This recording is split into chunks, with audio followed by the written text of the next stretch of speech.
I never know quite what to do in the introduction, so I favored sliding. Hello, amazing listeners. Mira here, bringing you a fresh wave of good vibes and, as usual, a sprinkle of chaos. As usual. Especially if there's a dance involved. Things. As both. Oh, well. Between our last podcast and this one, I decided to learn a traditional Hungarian folk dance I'd seen on YouTube, bub. I mean, energy was infectious, all those vibrant Bangary infectious, all those vibrant skakshifs, all those vibrant skavron in tinkachus. Ictus, over in each, a. So, I think that we can copy that. Mira, only you could turn an attempt at cultural immersion into a domestic disaster. Wow, I can just picture it, a whirlwind of color and shattered dreams, literally. Chairman Miel probably just wanted some peace and quiet. I mean, my morning started with a silent yet dramatic protest from my coffee maker when it refused to brew. That's a tragedy, I understand. But hey, it did give me an extra 5 minutes to observe the sheer panic in my own eyes in the bathroom mirror. Wait, I want to add something there. You're making it sound like Chairman Meow was a victim. He's probably now in a ceramic heaven, dancing without fear of my feet. Oh, but speaking of journeys and contrasts, Leo is right. Today we're pitting two incredible nations against each other in the friendliest showdown ever. Think of it as a cultural boxing match, but with more laughter and fewer broken noses. We're talking about the historic heart of Central Europe. Hungary, West African gems, Sierra Leone, wow. Exactly. And this isn't just some casual chat, folks. This is your comprehensive guide, meticulously crafted by our keen observations, unpowered by the analytical support of Jet-Off AI. We're going to peel back the layers on everything from the bustling streets of Budapest to the stunning beaches of Freetown.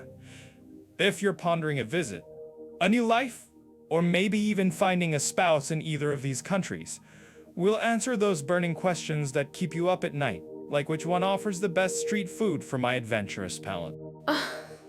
Or maybe you're asking which place will embrace my colorful wardrobe more, Hungary's classic elegance or Sierra Leone's vibrant markets. We want to help you make an informed decision, a decision that feels right for your unique adventure. This podcast is designed to be your compass, your map, and maybe even your personal tour guide, all rolled into one. Oh. So, if you're enjoying our banter and insights, make sure you hit that like button on YouTube, subscribe to our channel, and let us know in the comment or Sierra Leone. Absolutely. Your comments are like fuel for our comedic engines, so don't hold back. This episode is truly a deep dive into two distinct worlds. We're going beyond the postcards and into the everyday realities, the cultural nuances, and the hidden gems that make each country special. So get ready to explore, because this comparison is designed to give you clarity and, hopefully, a few good laughs along the way. So, when we talk about safety, Hungary often feels like one of those places where you can breathe easy. Especially in a city like Budapest, I always feel like I could practically leave my phone on a cafe table and it would just politely wait for me to return. It's got that old world charm, and honestly a feeling of security. Oh, Mira, that's quite the optimistic fantasy, leaving your phone out in the open. While Budapest certainly has its charms, I'm pretty sure someone's still eyeing that phone for a quick vacation of its own. I've seen some impressive sleight of hand near Váci Street. You blink, and suddenly your wallet's on a journey without you. But yes, generally, for a European capital, it feels quite safe. The biggest crime you might encounter is someone trying to overcharge you for a chimney cake. Oh, come on, Leo. You always find the sneaky angle. But seriously, beyond the occasional tourist trap or pickpocket, which, let's be real, happens everywhere, Hungary has a low violent crime rate. You don't walk around with that constant looking over your shoulder feeling. I'm certain that our listeners living there would agree with me. Peaceful indeed. But speaking of different vibes, let's pivot to Sierra Leone. Now, that's a whole different kettle of fish, or perhaps a whole different market of fish, given their coastal culture. While it's largely recovered from its past, you're not going to find the same kind of leave your phone on the table security. There's a real difference in the daily awareness people need to have. Yes, Sierra Leone definitely has a different energy. But even with its history and economic challenges, the resilience and warmth of the people are remarkable. Oh, when I was there, the community spirit was palpable. You find safety in those local connections, even if the streets feel a bit more unpredictable, especially at night. It's less about formal policing and more about collective watchfulness, wouldn't you say? Collective watchfulness, or perhaps everyone just knows everyone else's business. You're right, the community ties are strong. But on the practical side, street crime, especially petty theft and occasional armed robbery, is a real concern, particularly after dark or in less populated areas outside of Freetown. And getting around, well, the roads themselves can be an adventure, sometimes feeling like a crime against your suspension. Oh, ouch. The suspension's plight. Indeed. But for travelers with sensible precautions like avoiding walking alone at night and keeping valuables out of sight, it can still be a deeply rewarding experience. I think the key there is awareness, not fear. You learn to navigate differently. And the markets, but so vibrant. But yes, you definitely need to keep a hand on your bag. I'm actually curious about what our listeners who've traveled there think about this. What were their strategies? Strategies? Mine mostly involved ensuring my coffee mug had a lid. But you're right, awareness is paramount. For example, don't flash large sums of cash, and be wary of overly friendly strangers who might have a cousin with a 2 deal. It's not about being paranoid, just about being smart. That sense of everything is an opportunity can sometimes extend to your belongings. Oops. That's a very diplomatic way of putting it, Leo. Aha!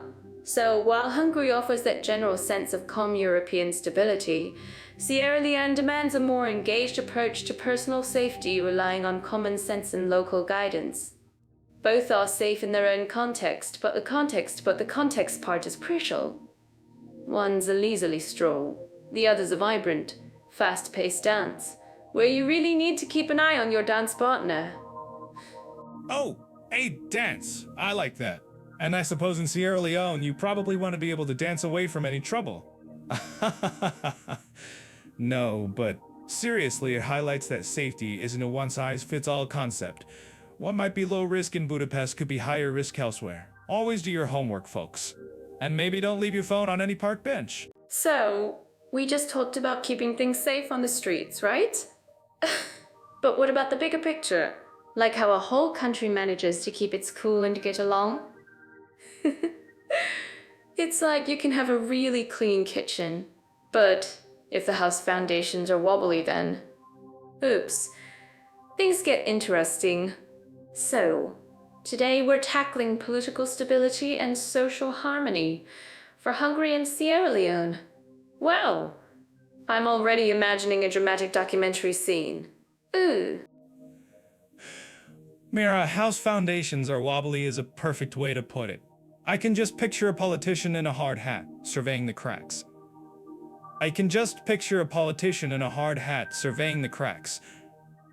It's like once you know you won't get your wallet snatched, you start wondering if the government's going to snatch your peace of mind. So, first up, Hungary, an EU member that sometimes seems to argue with its own club members. It's like a family dinner where someone always has a spirited debate with Aunt Brussels. Spirited debate. Oh, Brussels, I love that. You're right. Hungary definitely keeps things lively on the European stage. I mean, they're part of the club, but sometimes they seem to be questioning the club's rules, like a teenager testing boundaries. Well, from what I've seen, their government has a very strong stance on national identity.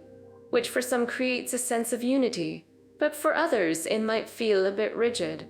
I'm actually curious about what our listeners who live there think about this. Do you guys agree with me? Testing boundaries is one way to describe it. You'd say it's more like they've laminated their own set of rules and occasionally remind them Brussels, but our laminated rules say this. Politically, Hungary has a very centralized system which gives the current government a lot of power. This can lead to quick decision-making, but it also sparks debates about judicial independence and press freedom. It's a tight ship, which some appreciate, while others feel a bit like they're sailing in a very strong current. Oh, sailing in a strong current. I can totally picture that. Meanwhile, socially, Budapest is such a cosmopolitan hub. You see so many different people, students, artists, and everyone buzzing around. Wow! But then you have conversations about national identity, migration, and the future of Europe that can sometimes create a bit about history. And in the next, they're having a very passionate discussion about history. Ugh. You're right. Budapest is definitely a vibrant mosaic, but that social harmony, as you put it, can sometimes feel like a carefully choreographed dance. The political rhetoric often plays to nationalist sentiments, which can unfortunately create an us versus them dynamic for some minority groups or immigrants. It's not always outwardly visible, but it's like a hum in the background. It reminds me of those subtle background noises in recordings you only notice after you've amplified them. Well, Leo, you're always finding the perfect analogy. Now, let's pivot from Hungary's vibrant debates to Sierra Leone. Oh, talk about a country that has truly risen from immense challenges. It's a place that, after a brutal civil war, has been working incredibly hard on political stability and social reconciliation. It's not a smooth, perfectly paved road, of course.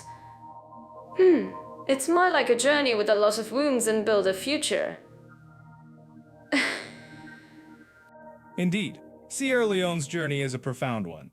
A lot of heart, yes, but also a lot of complicated steps. Politically, they've had a series of democratic elections since the war ended, which is a massive achievement. Wow, however, challenges like corruption, governance issues, and the slow pace of economic recovery can test that stability. It's like building a beautiful house after a storm. The frame is up, but some of the internal wiring still needs a serious look. Ouch. Internal wiring needs a serious look. That sounds like a Tuesday morning for some of us.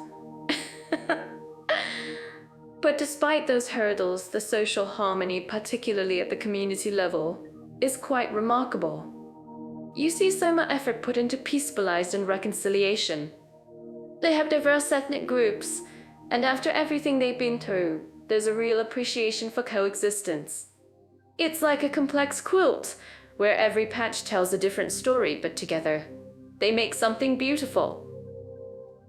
A beautiful, yet sometimes fragile quilt. The truth is, while there are strong grassroots efforts for peace, there are still underlying ethnic and regional divisions that can be exploited, especially around election times. Resources are also a big factor. When people feel left out, social harmony can fray. It's a constant balancing act, not unlike trying to carry a tray of coffee cups on a rocking boat. You pray it doesn't all spill. Oh, that's a brilliant image. I'd definitely make a TIKTOK out of that. So, when we look at both countries, it's a stark contrast in terms of their histories and current challenges. Hungary, navigating its identity within the EU, Sierra Leone, rebuilding from within. What do you think, listeners? Which scenario presents more opportunities, or perhaps, or understandable complexities, for someone considering a move? We'd love to read your comments on YouTube. Yeah, exactly. And when you're comparing, it's not just about the headlines. It's about how those political narratives actually filter down to daily life. In Hungary, you might find the political discourse intense, but daily life in a city like Budapest feels stable. In Sierra Leone, the political landscape might be more fragile, but the community spirit, in many places, is incredibly strong and welcoming. It's those fascinating contradictions that make life, and comedy, so rich. Absolutely. It's all about perspective. I mean, you could find humor in a political debate turning into a dance-off, or in a community finding joy despite immense hardship. Well, both countries show incredible resilience, just in different ways. What a thought-provoking topic. So, Leo, last time we were talking about mountains and beaches, and now we're diving straight into the deep end of economics. You know, for me, money's just a tool to buy more snacks or plane tickets to places where I can find even more snacks. But for people actually living somewhere, economic conditions means, can I afford that extra bag of chips? Right, Mira? Because it needs a stable economy when you can have a really good snack, right? Oh! As for snacks, I'm certain our listeners living in Sierra Leone might prioritize a different kind of extra on their list than those in Hungary. Look, comparing the economic conditions and cost of living between these two countries is like comparing a finely tuned espresso machine to a hand-cranked coffee grinder. Both get the job done, but one's definitely got more infrastructure. Well, finely tuned espresso machine versus hand cranked coffee grinder. I'm totally stealing that for my next stand-up, Leah. Speaking of coffee in Hungary, especially in Budapest, you can find a really good flat white, maybe for around €3. Oh, but in Sierra Leone, Freetown for example, I'm guessing a decent cut might be a whole different quest, right? Maybe you trade a few fresh mangoes for it. Exactly, Mira. Your quest for coffee in Sierra Leone might involve navigating open-air markets and a robust conversation in Cairo, not just tapping a card. Oh, in Budapest, an expat turning in euros or dollars can feel like a king, or at least a minor duke, compared to Western Europe. Compared to Western Europe. Yay. Rent in a central district might be, say, 150,000 to 250,000 for insurance city. If you thinned 50th, still manageable. But if you're earning a local 650th. Minor dig. I'm officially equating my travel persona. But hold on, what about Sierra Leone? I imagine the cost of living there is incredibly diverse. Oh, for someone living a purely local lifestyle, it could be very, very low. But if you're an expat used to certain amenities, like, say, air conditioning or imported cheese, oops. Suddenly those costs skyrocket because they're not locally produced right. Wow, it's like my attempts at cooking totally unpredictable. Whoa, my attempts at cooking. I've heard tales, Mira, and they usually involve a fire extinguisher. You're right, though. In Sierra Leone, basic local goods are astonishingly cheap. A massive plate of rice and cassava leaves for about 10,000 leones. That's less than $1. But that imported cheese you mentioned, that could be 100,000 leones. That could be 100,000 leones or more. But job market for locals is tough, often informal, with high unemployment. For expats, the job market for expats, it's usually project-based work, NGOs. Oh, okay. So in Hungary, it's all about navigating the fort and finding those sweet spots where European quality meets slightly lower prices. Wow. Like, maybe your mobile data plan is dirt cheap, so you can upload all your dance videos without worrying. But in Sierra Leone, it sounds like every purchase is a strategic decision. Do I want a local market experience? Or do I splurge on something from home? It really puts things into perspective. I'm actually curious about what our listeners think about this, and how they balance local experiences with familiar Speaking of uploading dance videos, Mira, you'd need quite the reliable internet connection for that in Sierra Leone, and that's often a significant expat expense, not a given. Hungary's economy, especially in Budapest, attracts foreign investment in sectors like automotive and IT. You might find a decent local job, but your earning potential will likely be lower than in Western Europe. The dream of expat riches might be more about enjoying a slightly lower cost of living if you're earning a foreign salary. Wow. Absolute absurdity, Leo. It's like buying a luxury car, but only being able to afford gas for a scooter. So, in Hungary, it's possible to live a pretty comfortable life, especially if you're smart about where you live outside the absolute city center. Oh, for Sierra Leone, it sounds like a true adventure and resourcefulness, where community and local networks become as valuable as any currency. It really makes you appreciate what you have access to. And for anyone wanting to dive deeper into these kinds of nuanced comparisons, speaking of places where we spend our evenings, let's dive into accommodation options and quality. I always imagine the perfect little flat, colorful and cozy. For example, Hungary, especially Budapest, has these amazing old buildings with so much character. Oh, high ceilings, ornate facades. Probably a ghost or to that whispers old Hungarian folk songs. Whispers of folk songs, or just the sound of the pipes groaning, Mira. Those classic Budapest apartments are definitely eye-catching, but let's be real, some of that character comes with original wiring and the occasional draft. Ouch! And if you're looking for something central and renovated, your budget might also start whispering sad folk songs of its own. Especially for expats, the rental market in the city center can be pretty competitive and pricey. Oh, don't be such a butt-skill, Leo. A little draft adds to the authenticity, right? Plus, many of them are beautifully renovated, blending modern comfort with historic charm. And outside the very core, you can find lovely, more affordable places. I'm certain that our listeners living in Budapest would agree with me. Don't forget to tell us in the comments if I'm wrong.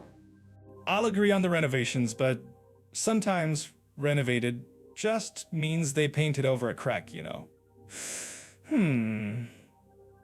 always have to look behind the curtains, literally. But moving south, or rather very far south and west, let's talk about Sierra Leone. Now that's a different kettle of fish entirely when it comes to housing. Whoa. I imagine vibrant colors, bustling markets, maybe a little bungalow by the beach. Oh, what's the housing vibe like, Berlier? Is it all sunshine and beachfront living for expats, or is it a bit more of an adventure? Adventure is definitely the keyword, Mira. For expats in Freetown, you're often looking at gated communities or compounds, which offer higher standards like reliable electricity generators and water tanks. Wow, because outside of those, consistent utilities can be, shall we say, a daily puzzle. Oops, I once stayed in a place where the water came on like Tuesday, and then maybe Thursday if the stars aligned. Oh, no way! I want a schedule. That's definitely an adventure. So, if you're not in one of those expat compounds, what's the local housing like? Is it very different in terms of structure or amenities? Ooh. Very different, indeed. Local housing can be quite basic, often concrete block structures, sometimes without indoor plumbing or consistent electricity. It's a completely different standard. And here's the kicker: expat level housing, with all those amenities, can be surprisingly expensive. Ouch. You're paying for the scarcity of those reliable systems, not just the space. It's like paying extra for a coffee maker that actually works every morning. In Hungary, you might be paying for charm and location, And in Sierra Leone, you're paying for reliable infrastructure. Wow, that's a huge contrast. It's really about prioritizing what's essential for your comfort, isn't it? For our listeners thinking about moving to either place, it's not just about square footage, it's about what comes with it. Don't you think, Leo? Oh, Absolutely. And in Sierra Leone, security is also a major consideration that shapes housing choices, leading to those compound setups. While in rural Hungary, you might find a charming, if slightly rustic, farmhouse for a song. You can't compare apples to oranges, or rather, ancient Hungarian plumbing to a Sierra Leone generator. no, you definitely can't. But I bet a little local bungalow in Sierra Leone could be made incredibly cozy and colorful with some creative touches. Oh, imagine painting it bright yellow and hanging up some vibrant fabrics. It's all about making a home no matter where you are, right? As long as that yellow paint doesn't attract too many mosquitoes, Mira. And you remember to fill your water tank on Tuesday. But yes, both countries offer a range, from historic European elegance to adventurous, community-focused living. You just have to know what you're signing up for. And make sure to check Jet Off AI for some real-life insights on both. You know, talking about finding your perfect fit, it's not just about the vibe of a place, but also about how easily you can actually, get in and stay there. Today, we're looking at the grand bureaucratic dance visa, immigration, and official procedures, comparing Hungary and Sierra Leone. Wow. The glamorous world of paperwork in waiting rooms. My favorite. I'm already picturing myself trying to explain my stand-up career to a stone-faced immigration officer. Oh, but seriously, these two countries offer quite the contrast, don't they, Mira? One's in the heart of Europe, another on the vibrant coast of West Africa. I'm certain our listeners living in these countries would agree. Absolutely. As an EU member and part of the Schengen zone, you'd think it's all smooth sailing, right? For our EU citizens, it's mostly a breeze. You just waltz in, declare your presence, and maybe fill out a few forms that look like ancient hieroglyphs. Ooh, but for non-EU folks, it can feel a bit like trying to solve a Rubik's Cube blindfolded. Whoa, they recently introduced a digital nomad visa, which is a step forward. If you're pondering a move, check out the details on Jetoff AI. Yeah, a Rubik's Cube where half the colors are missing. Now, Sierra Leone. Whoa. I imagine the digital nomad visa is more about, say, a dude with a laptop on a beach visa. For tourists, you can often get a visa on arrival or an e-visa. That's actually pretty convenient. But if you're thinking of settling down, opening a business, or working there, you're looking at a different ball game. It's less about a queue in a sterile office and more about understanding the local rhythm, which is in itself. Speaking of local rhythms in Hungary, the language barrier can be quite a hurdle. Hungarian isn't exactly a global lingua franca, is it? So, navigating official websites, documents, or even a simple conversation at the municipality without a Hungarian speaker can turn into a comical charade. Ooh, my friend once tried to apply for something, and she just kept nodding, hoping for the best. Oops. She ended up with a permit for a pet rock. A pet rock permit.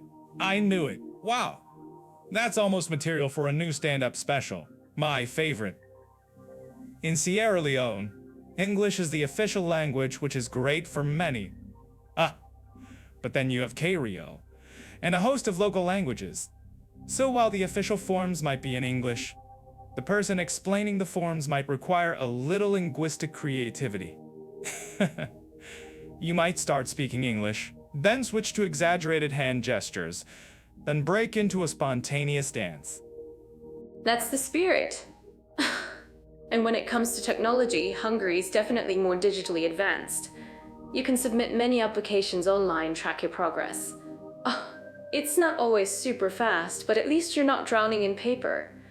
You can probably even pay your taxes with a few clicks. Oh, I'm curious what our listeners think. Do you prefer the paper chase or the digital maze? Let us know in the comments when this goes up on YouTube. Digital maze. My brain is already conjuring images of error messages in Hungarian. Sierra Leone, conversely, might involve a bit more face-to-face interaction. Which, depending on your perspective, could be charming or just add to the mystery. You might find yourself enjoying a cup of sweet tea with an official while your paperwork slowly makes its way through a stack. It's a more personal touch. You know, like a choose-your-own-adventure novel, but with actual stamps. Oh, it's all about embracing the journey, even the bureaucratic one. Whether you're trying to figure out if your Hungarian application needs an official stamp from a magic unicorn, or if your Sierra Leone permit needs to be personally blessed by the chief's elder, it's an experience. But with a bit of patience, a sense of humor, and maybe a good translation app, you can definitely navigate these waters. Or just show up with a pet rock. Apparently, that works in Hungary. Honestly, the most important thing for both is patience and a willingness to understand the local ways. And if you're enjoying this conversation, don't forget to hit that like button on YouTube. It helps us know you appreciate our deep dives into global paperwork. If there's one thing that truly makes you appreciate life, it's those tiny health skills, isn't it? Like that time I convinced myself I'd contracted a rare tropical disease from eating a suspiciously colorful lollipop. Oops. Turned out it was just a sugar rush. Well, but speaking of well-being and getting things fixed up, let's look at access to quality of health services in Hungary and Sierra Leone. Mira, an 8-year-old's worst nightmare, huh? A sugar rush turned existential crisis. I can picture you frantically Googling alien lollipops and rare candy-borne illnesses. You're always turning the mundane into a dramatic event. But alright, let's tackle this topic. Access to quality of health services. Now, that's a mouthful, just like some of those lollipops, I imagine. Oh, exactly. And it's such a fundamental part of feeling settled, especially for anyone thinking of making a move. So, let's kick off with Hungary. Being an EU member, you'd expect a certain standard, right? Their healthcare system relies heavily on social insurance. If you're working there, you're usually part of the National Health Insurance Fund, or NEAK, which covers a good chunk of public services. It's quite structured. Structured. That's a nice word for paperwork parade, isn't it? Aha! I'm certain that our listeners living in Hungary would agree with me. From what I've observed, the public system in Hungary, while generally accessible, can come with a few quirks. Think longer wait times for specialists, and sometimes, well, a language barrier that could make my mat look like Shakespeare. You might find yourself playing charades with a doctor who's trying to figure out if your cough sounds more like a broken lawnmower or a startled pigeon. A startled pigeon, wow. That's just too good. But you're right about the language. While many younger doctors or those in private clinics might speak English, navigating public hospitals without some Hungarian phrases or a kind interpreter can be a challenge. It's like trying to order a coffee without knowing KRV. Ouch. But on the flip side, the reported healthcare sector is quite robust, especially for medical tourism. People come from all over for dental work or cosmetic procedures. Yeah, cosmetic procedures, because nothing says vacation like getting new teeth. I imagine some expats go. I moved to Budapest for the culture, but I stayed for the affordable root canals. It's a pragmatic approach. But since we're talking about global health, let's swing the compass quite a bit east and a whole world away. Whoa, you're really taking us on a journey today, Leo. From the thermal baths of Budapest too. Well, a different kind of warmth. Let's talk about Sierra Leone. Now, this is a country that has faced significant challenges, including the Ebola crisis, which really shone a light on its healthcare infrastructure. Aha! Public health services are much more limited compared to Hungary, with fewer doctors, less equipment, and often a struggle to reach remote areas. Struggle to reach remote areas. That's an understatement. We're talking about basic access being a luxury for many. From what I've read and observed, the public system often means long distances to clinics, a severe shortage of qualified medical staff, and sometimes you might even need to bring your own supplies to the hospital. Ouch! It's not just a matter of waiting for a specialist, it's waiting for any specialist, or even just basic medication. That's a really stark contrast, isn't it? Wow. But despite these enormous challenges, there are incredible efforts being made. International NGOs play a huge role in providing aid and building capacity. And traditional medicine is a significant part of the healthcare landscape for many, which is a cultural nuance we shouldn't overlook. It's a blend of modern and ancient practices, trying to fill the gaps. A blend of modern and ancient practices. Yeah, you might get a prescription for antibiotics, and a local elder might recommend a special herbal poultice for the same ailment. I'm actually curious about what our listeners think about this. How do you navigate vastly different healthcare approaches in your travels? For expats in Sierra Leone, private clinics, though costlier, often the go-to for more reliable care, but that's a privilege not everyone has. It's not a place where you'd complain about it to equate for an MRI to equate for an M. But it really highlights how crucial health insurance becomes, especially if you're an expat. In Hungary, your EU-aligned health insurance will likely get you through the public system, but private options give you speed and English-speaking staff. In Sierra Leone, however, a robust international private insurance plan isn't just a convenience, it's practically a lifeline. You want peace of mind, right? Ooh. Peace of mind, or at least a guarantee that if I eat another one of your suspicious lollipops, someone will know what to do. But truly, the differences are monumental. Hungary offers a system that, while it has its bureaucratic tangles, provides comprehensive care to its citizens and residents, with private options for quicker tailored service. Sierra Leone, on the other hand, operates with far fewer resources, relying heavily on innate and local resilience, making access to quality care a daily struggle for millions. And for anyone researching these places, remember to check Jet for detailed country guides that delve deeper into practicalities like this. If you think this is wrong, please let us know in the comments. We're always eager to hear your experiences. It's all about being prepared, isn't it? So, if you're contemplating a move, whether it's to Europe's heart or West Africa's coast, researching healthcare is probably more important than picking out the perfect shade of travel-sized sunscreen. Speaking of connecting with different cultures, let's talk about actually getting around in them. Our next topic is transportation infrastructure and convenience, and we're jetting off to Hungary and Sierra Leone. When I think of Hungary, my brain immediately goes to those charming trams in Budapest. Oh, they look like they're straight out of a postcard, don't they? Postcards are great, Mira, but sometimes those charming trams are also crammed like a can of sardines during rush hour. I've seen it. Hungary, especially Budapest, has a pretty robust public transport system: metros, buses, trams. Wow, it's all quite well integrated, which means you can zip around the city fairly easily. But don't expect a lot of personal space. That's prime observation time for me. Oh, you and your observation time. You'd probably find a way to turn someone's squished face into a stand-up routine, wouldn't you?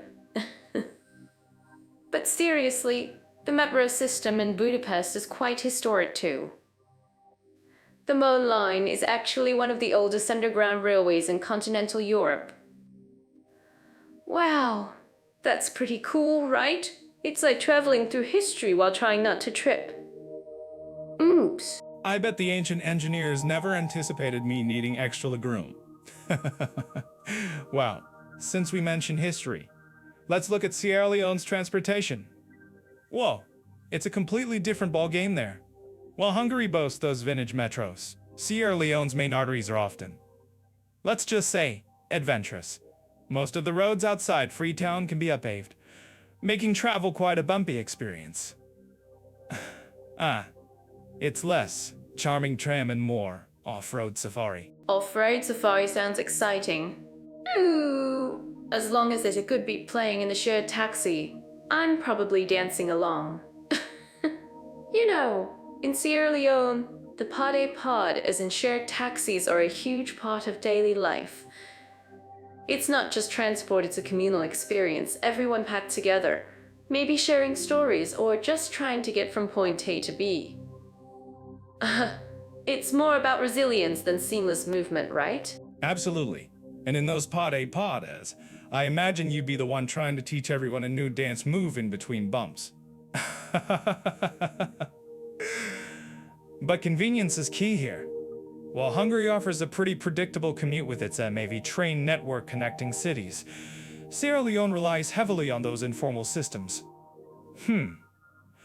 If you're planning a trip there, you'd better mentally prepare for longer travel times and less certainty. It's definitely not a set your watch by the train schedule situation. You're right, Leo. I'd probably be trying to start a sing-along. Oh, for our listeners thinking about visiting either country, it's a huge difference. In Hungary, you can rent a car and drive on fairly well-maintained highways, especially within the EU road network. It's relatively easy. But in Sierra Leone, driving yourself might be a whole other adventure, especially during the rainy season when some roads can become impassable. Well, Impassable sounds like a challenge for someone with too much luggage and a delicate sense of humor. And speaking of getting around, let's talk airports. Budapest's Ferenc Liszt International Airport is a modern hub well connected to the city via public transport. Super convenient. But for Sierra Leone, getting to Freetown's Langai International Airport often involves a ferry ride across the estuary. It's definitely a more scenic, if sometimes slower. a ferry ride sounds lovely, actually. Oh, imagine catching the sunset over the water before your flight. Well, it's all about perspective, isn't it? Though I bet you'd still be checking your watch, wondering if you'll miss your coffee. But to our listeners out there, what do you all think? Have you experienced the bustling trams of Budapest or the lively pod as of Freetown? Share your stories in the comments below. We love hearing your travel hacks. My coffee schedule is a serious business, Mira. Don't mock the caffeine. And if anyone has a podcast-friendly transportation hack for carrying extra coffee through a bumpy pod, drop a comment on YouTube. We're always looking for innovative solutions, especially if Jet Offea wants to sponsor a coffee delivery drone for me. Seriously though, the cost of transport also differs. Hungary's public transport is quite affordable by European standards, whereas Sierra Leone's informal system might seem cheap on the surface. Exactly. It all comes down to what you're used to and what you value in your travel experience. Whether it's the punctuality of a Hungarian tram or the vibrant, unpredictable journey in a Sierra Leone shared taxi, both offer unique ways to see a country. So, if you're planning your next trip, remember to factor in not just where you're going, but how you'll be getting around. And always remember to carry spare change, a good map, and maybe a survival kit, just in case your chosen transport decides to take an unscheduled detour to a very interesting, but very remote village. You never know where the best material for a podcast will come from. All right, so we're talking about language barriers, and I got to start with Hungary. Well, I once tried to learn thank you in Hungarian köszönöm. It felt like my tongue was doing a triple somersault and then sticking itself to the roof of my mouth. It's such a unique language, isn't it? Not like, Spanish or French where you can guess a few words. With Hungarian, it's a whole new linguistic adventure. Mira, triple somersault. I'd pay good money to see that. Oh, but you're right. Hungary's language, Hungarian is famously, let's just say it's not holding anyone's hand. It's from the Finno-Ugric family, which means it doesn't really get along with most European languages.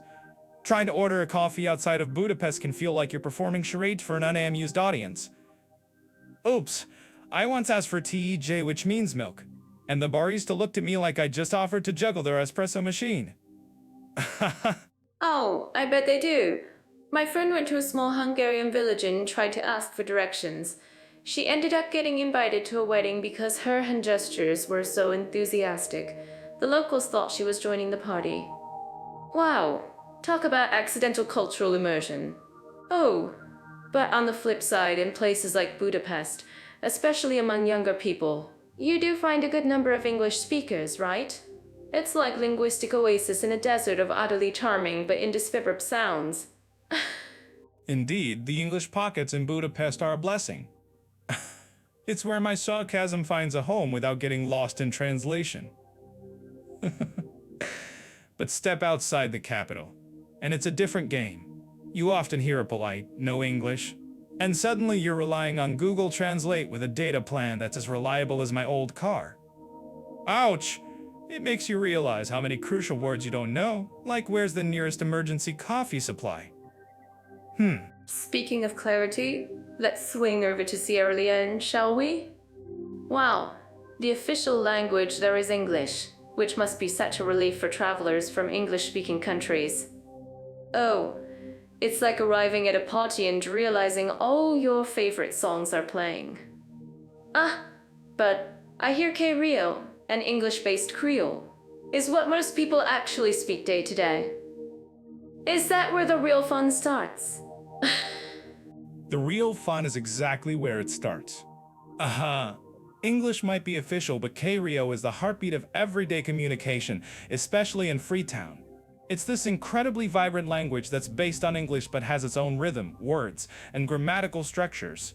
I once tried to use a fancy English phrase, and a local just tilted his head and then repeated it back to me in Rio, much more effectively. Oops. It was like he was saying, "Mate, you're trying too hard." It's fascinating. It's like having a secret handshake to the culture. Well, I'm actually curious about what our listeners think about this. Have you learned a Rio or Hungarian? What was your funniest language mix-up? Share your stories below, because I'm sure they're much wilder than my accidental wedding invitation. But when we talk about communication norms, are there big differences between Hungary's directness and Sierra Leone's generally more indirect or polite style?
See, I told you.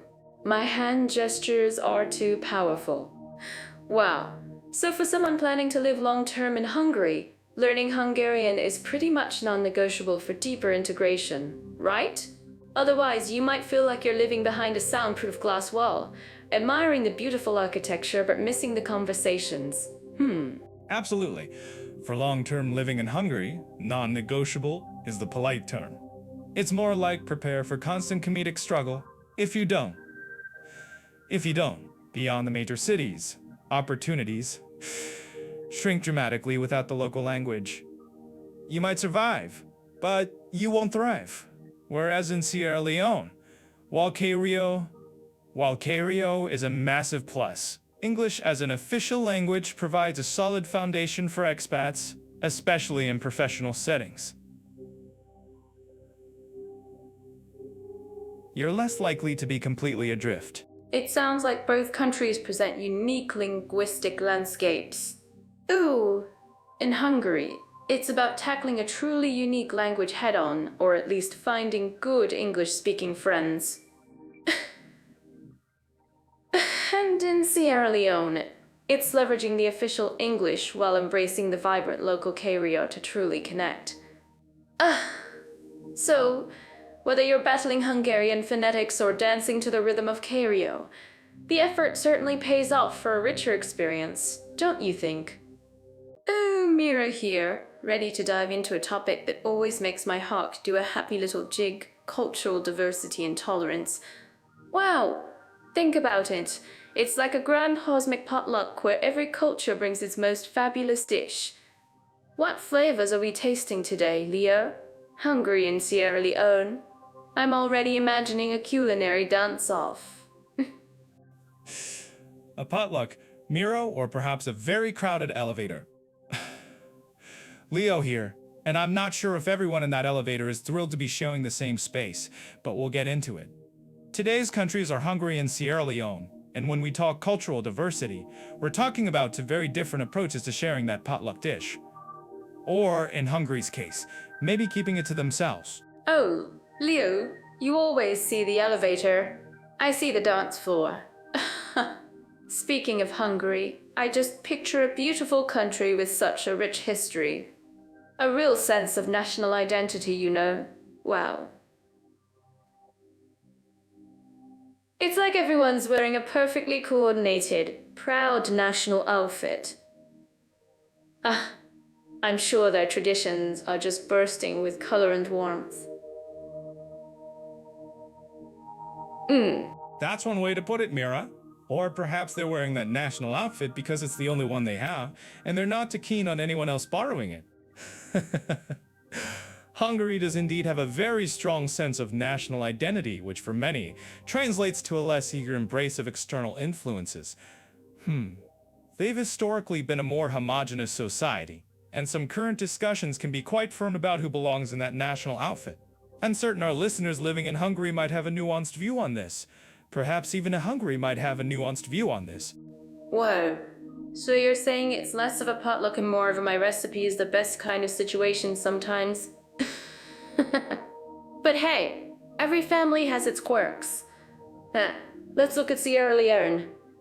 Oh, this country just sounds like a symphony of cultures. Oh, imagine over 16 different ethnic groups, speaking their own languages, dancing their own languages, dancing their own dances. It must be like a permanent festival, a vibrant cultural tapestry disco party. Disco party, you say? More like trying to fit all those fabulous cultural outfits into a single carry-on.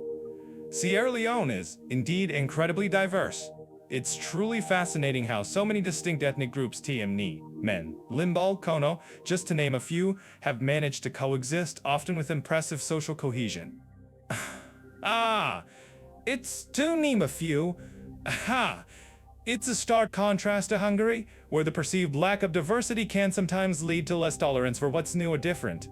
I mean, you got to admire a place where everyone's new or different. Oh, I'd absolutely love to try that. I'd probably mix them all up and invent my own universal hello. Hello, my beautiful human. Oh, but seriously, Leo, isn't that just incredible?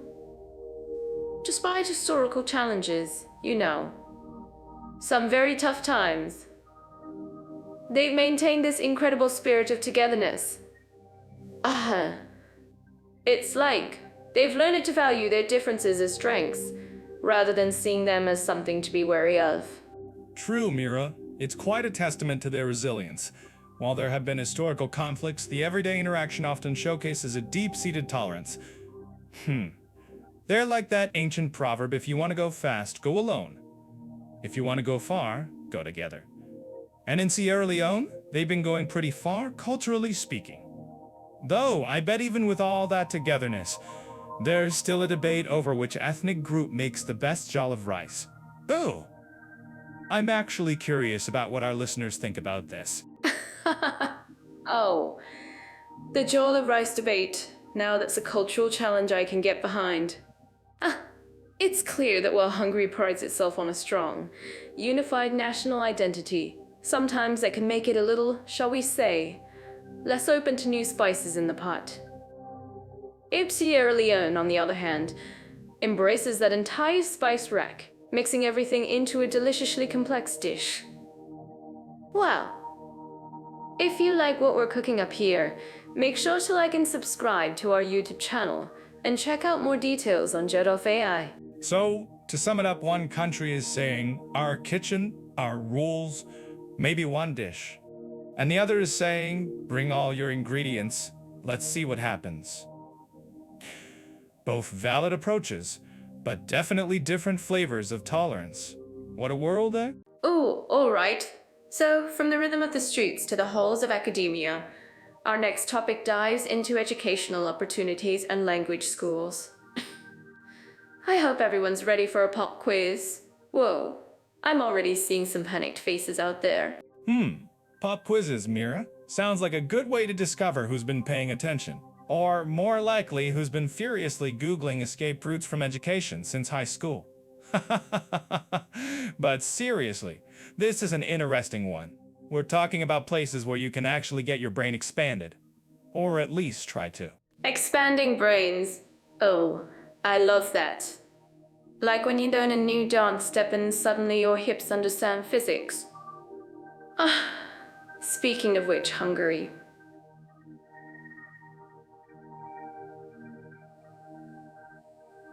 You know, it's got a really rich history in education.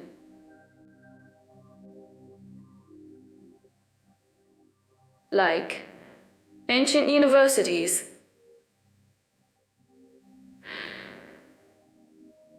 I'm talking centuries old. Wise old grandpas, huh? I can picture them with tweed jackets and a perpetually confused look about TIK.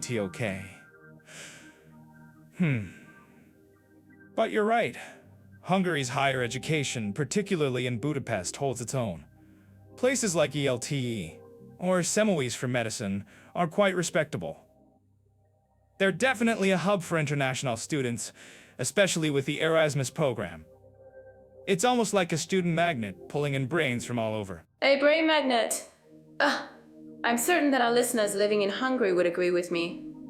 The quality is there, and compared to some Western European giants, it's pretty affordable. So, you get a good education without having to sell a kidney. Oops, too dark. Too dark?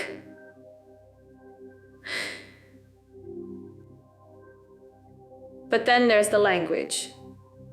Hungarian. Oh, the language. Hungarian.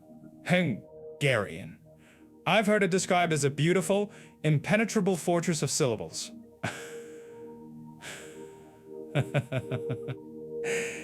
It's like trying to understand a secret code while someone's throwing Scrabble tiles at you. Whoa. My observational skills tell me that's where the real challenge lies.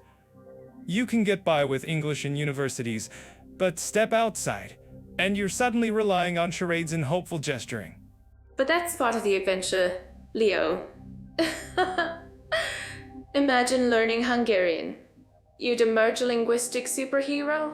Wow. And speaking of emerging, let's swing over to Sierra Leone. That's the country that's really putting in the effort to rebuild its educational system after some truly tough times. It's inspiring. Ooh. Inspiring, yes. And a stark contrast. Sierra Leone, with its history, is focused on fundamental access and literacy. For Abe College, oldest university in West Africa, by the way, is a testament to its academic aspirations. Wow, but it's still an uphill battle, especially in rural areas. Funding, infrastructure, Getting qualified teachers, it's a big lift. You can't just slap a world-class university sign on a building and call it a day. No, you can't, but the spirit of learning is there. And the official language is English, which is super helpful for anyone looking to go there. You won't be battling a fortress of syllables like in Hungary. Oh, I bet their local K-Rio language is just as lively. If you guys know some cool K-Rio phrases, don't forget to comment them on YouTube. Kyrio, you say? I imagine it's less about conjugating verbs for 15 different cases and more about getting your point across efficiently. Which, for a stand-up, is a priceless skill. Oh, but on a serious note, the literacy rates in Sierra Leone have historically been quite low, and improving that foundation is absolutely critical. It's a different kind of educational challenge than, say, getting into a prestigious medical school in Hungary. Absolutely, but we're equally important in their own way. Wow, one is about refining excellence, the other about building from the ground up and empowering communities. It's like two different flavors of a fantastic educational journey. Oh, and for anyone interested in details on educational exchange programs, or maybe just wanting to compare notes on which language is harder to learn, Jetafé has some fantastic resources. Just a quick visit, and you'll find plenty to dive into. Yeah, Jarafe. I will probably also tell you which country has more coffee shops to fuel those late-night study sessions. Because let's be honest, that's the real academic lifeline. So if you're thinking of hitting the books, whether it's battling Hungarian grammar or embracing English in Sierra Leone, both offer unique pathways. Just make sure you've got your study snacks ready. Ooh. Oh, alright. So, from the rhythm of the streets to the halls of academia, our next topic dives into educational opportunities and language schools. I hope everyone's ready for a pop quiz. Whoa, I'm already seeing some panicked faces out there. Pop quizzes, Mira. Sounds like a good way to discover who's been paying attention. Or more likely, who's been furiously Googling escape routes from education since high school. But seriously, this is an interesting one. We're talking about places where you can actually get your brain expanded. Or at least try to. I love that. Like when you learn a new dance step and suddenly your hips understand physics. Speaking of which, Hungary, you know, it's got a really rich history in education. Like ancient universities. I'm talking centuries old. Well, they're like the wise old grandpas of European academia. Wise old grandpas, huh? I can picture them with tweed jackets and a perpetually confused look about TIKTOK. But you're right. Hungary's higher education, particularly in Budapest, holds its own. Places like ELTE or Samois for medicine are quite respectable. They're definitely a hub for international students, especially with the Erasmus program. It's almost like a student magnet, pulling in brains from all over. Exactly. A brain magnet. I'm certain that our listeners living in Hungary would agree with me. The quality is there, and compared to some Western European giants, it's pretty affordable. So, you get a good education without having to sell a kidney.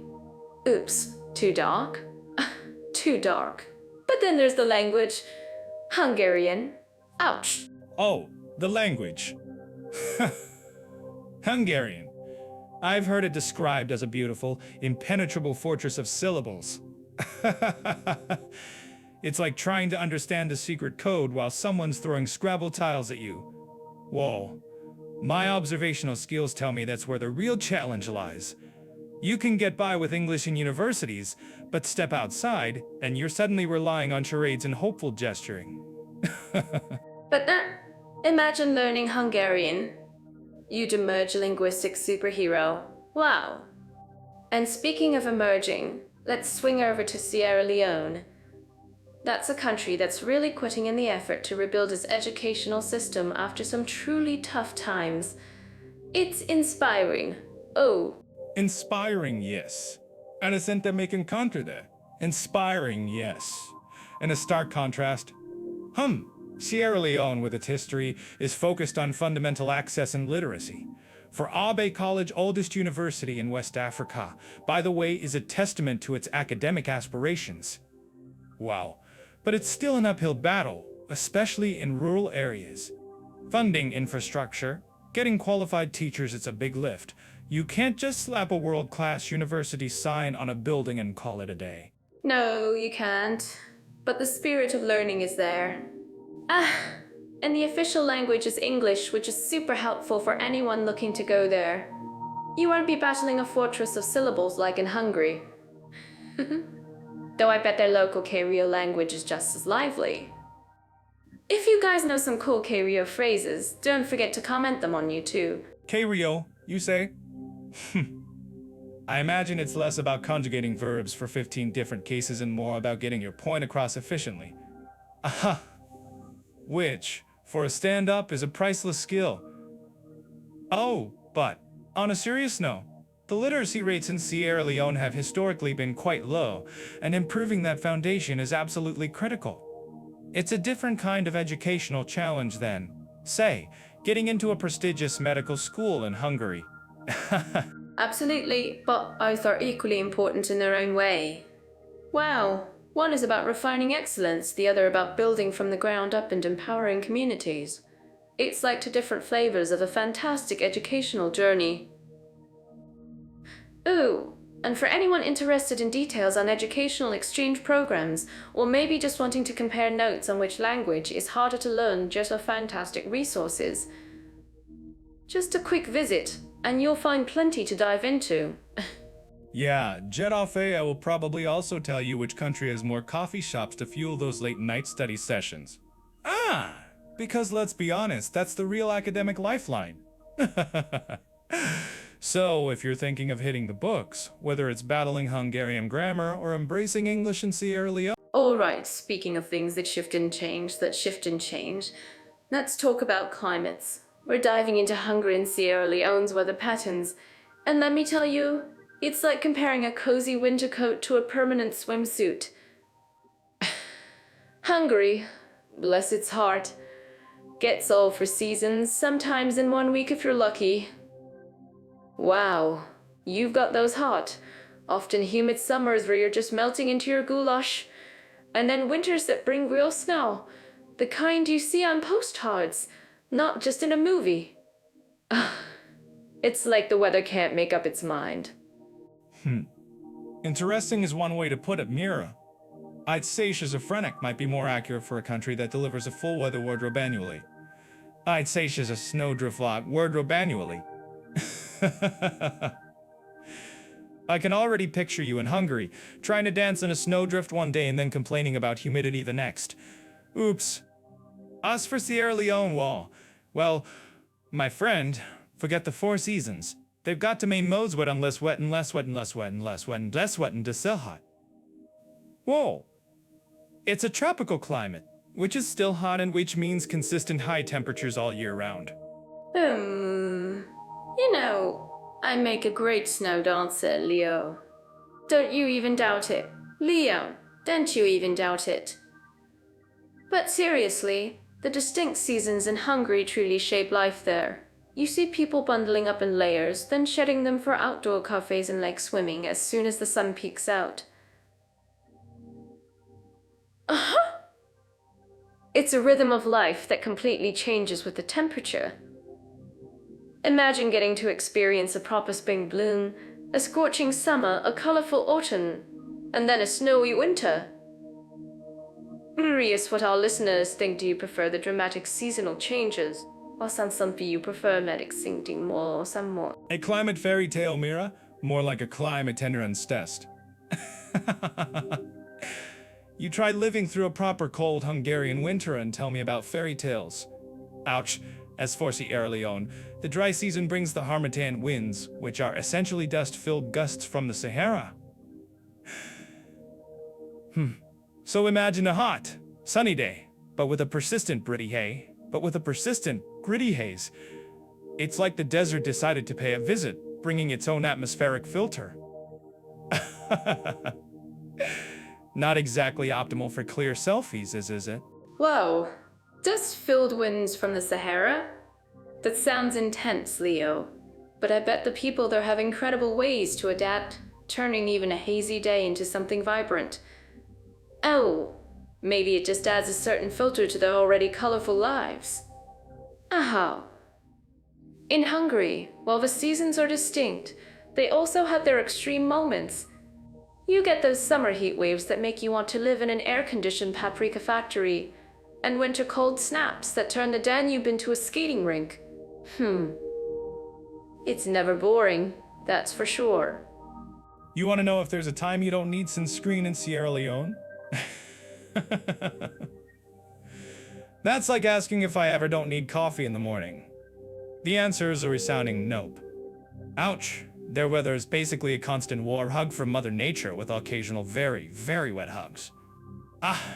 The heavy rainfall during the rainy season can lead to flooding, which is no joke for the locals. The heavy rainfall during the rainy season can lead to flooding, which is no joke for the locals.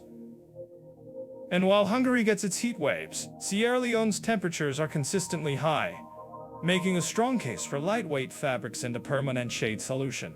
Well, lounging by the water sounds pretty good to me, whether it's the Danube or the Atlantic, as long as there's a good beat and maybe a colorful cocktail involved. But jokes aside, the impact of these climates on daily life is huge. In Hungary, people's wardrobes are probably more diverse than my entire joke collection. Wow. And in Sierra Leone, the entire infrastructure and agricultural practices must be designed around those two powerful seasons. It's fascinating how humans adapt. Remember to like this weather report channel on YouTube if you're enjoying this. Mira, your joke collection is definitely more diverse than any wardrobe. That's a low bar. Oops. But you're right. The adaptability is truly remarkable. In Hungary, they've perfected central heating and thermal baths for those brutal winters, turning a challenge into a cultural experience.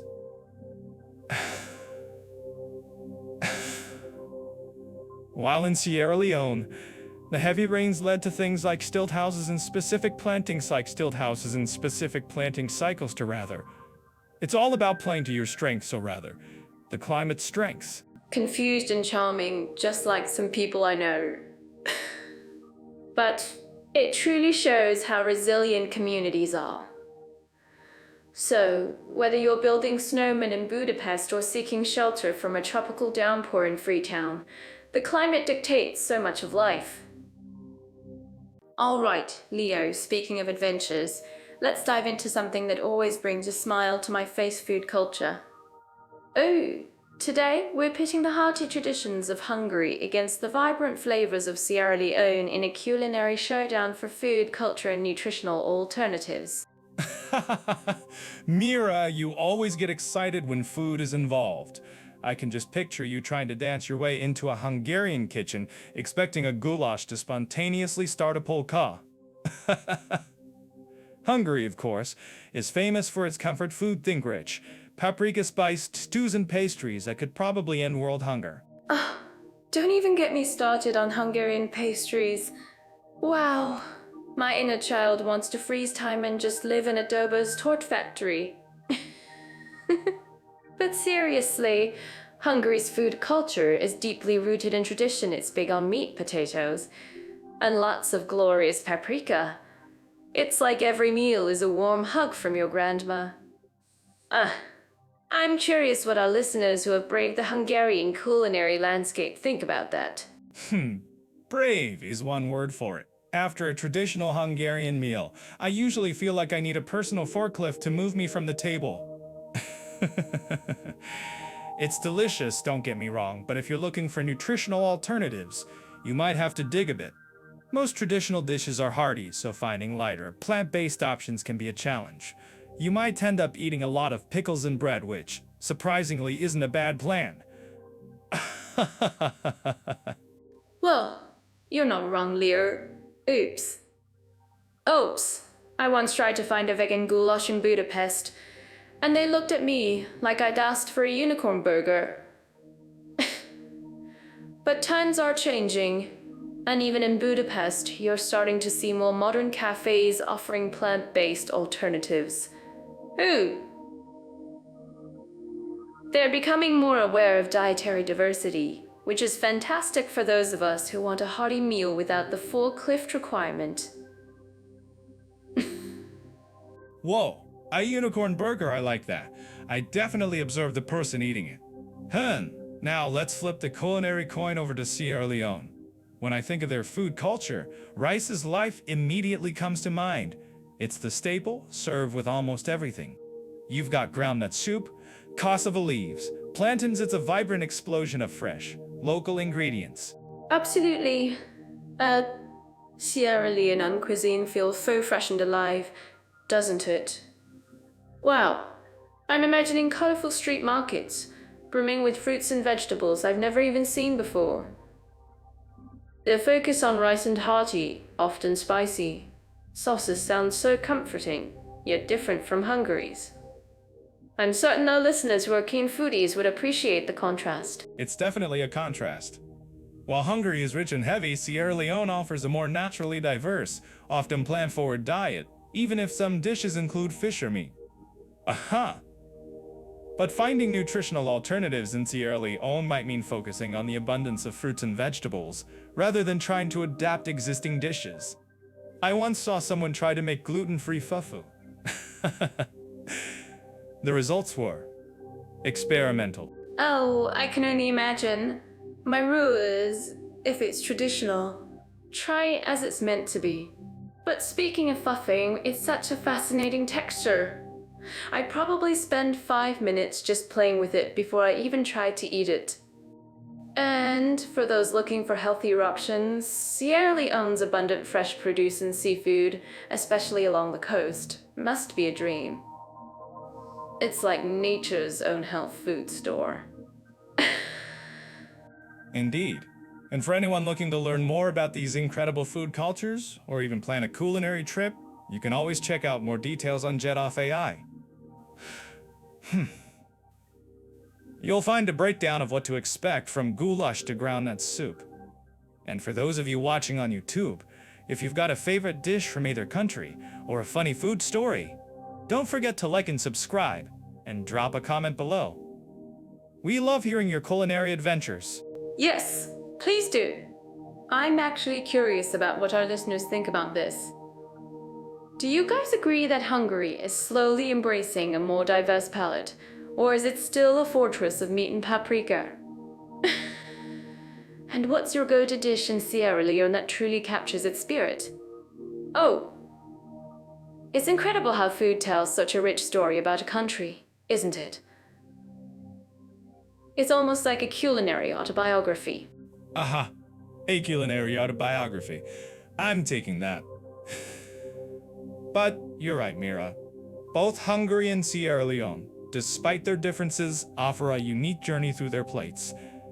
Whether you're craving a robust, comforting stew or a lighter, spicy, rice-based dish, there's a world of flavor waiting. And remember, even if you can't find your exact nutritional alternative immediately, the adventure of trying something new is always nourishment for the soul. Ooh, so, go on, explore those menus. Wow, Leo, when we talk about historical, cultural, and artistic values, my brain immediately starts doing a little happy dance. Ooh, it's like unwrapping a giant, super colorful present, right? Every country holds so many stories, and I just can't wait to dive into Hungary and Sierra Leone today. Mira, your brain does a happy dance over a grocery list. Whoa, but I'll give you this one. It's a topic that promises more than just the usual ancient stone, old painting routine. I've been doing my homework, and trust me, there are some historical nuggets here that could trip you up if you're not careful. Jedafei loves uncovering stories like this, and so do we, mostly because it gives me new material. Ooh. Wow, speaking of nuggets, Hungary's got some serious gold, historically speaking. Wow, I mean, from being a kingdom that spanned half of Europe to enduring centuries of different rules Ottoman, then the Habsburgs, then Soviet influence. It's like they've had more costume changes than a Broadway show. And their architecture just dreams tell me a story. Especially those stunning Art Nouveau buildings in Budapest. Don't you think, Leo? Costume changes is one way to put it, Mira. I'd call it more like historical trauma with really good interior design. You're right, though. Budapest is a visual feast. But let's not forget the sheer resilience it takes to keep your identity intact after all that. Oh, they've got this fiercely proud Hungarian spirit, the Magyars, clinging to their language, their paprika-infused goulash. And met our listeners living in Hungary would agree you can conquer their land. But you can't conquer their land. Oh, I'd love a goulash and a thermal bath right about now. Whoa. But talking about resilience, let's pivot gently to Sierra Leone. Oh, its history, from the horrors of the transatlantic slave trade with Buns Island to British colonization, and then the really tough times of the Civil War, is incredibly poignant. Ouch. Yet, from all that, this vibrant culture emerges, particularly the Creole people. Their stories, music, and dances are powerful testaments to survival and hope. Indeed, Mira. From the grandeur of empires to the grinding weight of history, both countries show what humans can endure. Sierra Leone's story, particularly the Creole culture, is fascinating. Descendants of freed slaves creating their own distinct identity, language, Creole, and traditions. Aha! It's an incredible fusion, a mosaic built from adversity. It reminds you that culture isn't always, and sometimes it's about the sheer will to exist and express. Oh! I'm actually curious about the sheer will to exist and express. Totally, and the artistic values that come out of that, wow. In Sierra Leone, you see it in the traditional masks and carvings, the intricate textiles, and especially their storytelling. It's an oral tradition, vibrant and alive, passed down through generations. It's like every gesture, every song, every dance holds centuries of memory. And their music, like palm wine, guitar, and gumby, you can just feel the rhythm of history in it. Ooh, it makes you want to get up and dance, even if you're as clumsy as I am. I'm pretty sure you turn any traditional dance into a new genre, Mira. But you've hit on something important. While Hungary boasts classical giants like Liszt and Bartók, Sierra Leone's artistic contribution often lies in these rich, living traditions. They're not always framed in museums, but in everyday life, in community. Read less about the gallery opening and more about the village gathering.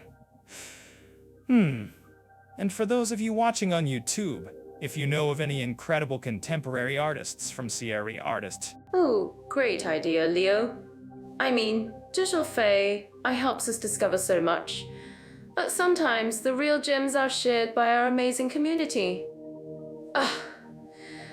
Speaking of Hungarian art, beyond the architecture, they have a really thriving contemporary art scene too, often reflecting their rich past through a modern lens.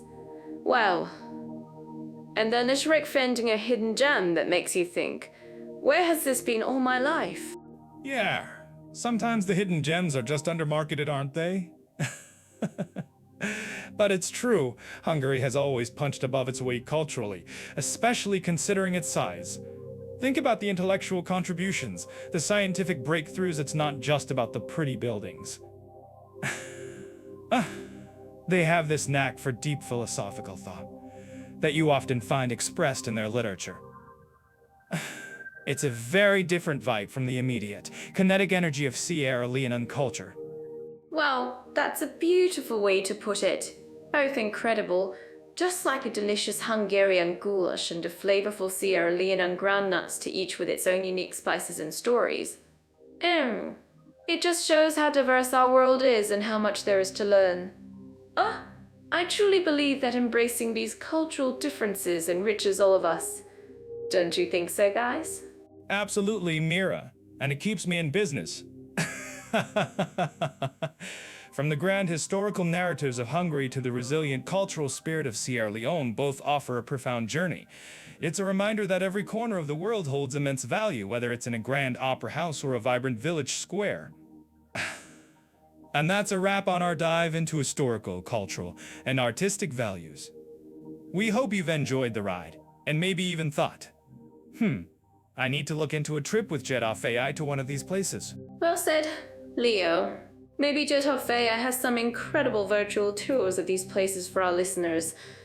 Wow. And speaking of diverse cultures, I'm already buzzing thinking about our next topic, the natural beauties and landscapes of Hungary and Sierra Leone. Wow, I mean, who doesn't love a good view, right? Hungary, for instance, might not have an ocean, but it has Lake Balaton. What? It has Lake Balaton, but it has Lake Balaton. Pretending you're on a beach vacation, Mira? I can see you trying to convince a lifeguard that freshwater waves are just as dramatic as ocean tides. You probably find a tiny fish and call it your pet shark. But seriously, Lake Balaton does sound like a charming place to unwind. Hungary, with its landlocked status, really makes the most of its rivers and wind. Hungary. Imagine digging your toes into that real, salty sand. Oh, honest to goodness ocean. Well, honest to goodness ocean. Oh, Leo, you and your real salty sand. As if my imaginary shark wouldn't be just as terrifying in freshwater. Oops, but fine. Yes, Sierra Leone's beaches are legendary. I'll give you that. Well. But let's not forget Hungary's other charms. Have you heard of the PACTA? It's like this vast, almost endless grassland, especially in HO or Tabagwine National Park. You see the traditional wild, romantic movie scene. Mira, I'm not sure those horsemen are ready for your fantastic vlog style. You probably convinced the horse to do a KT-I-Crady-OK dance. But that image of the PACTA does sound incredibly unique. Imagine swapping those wide open plains for dense, ancient rainforests, like the Gullah Rainforest National Park.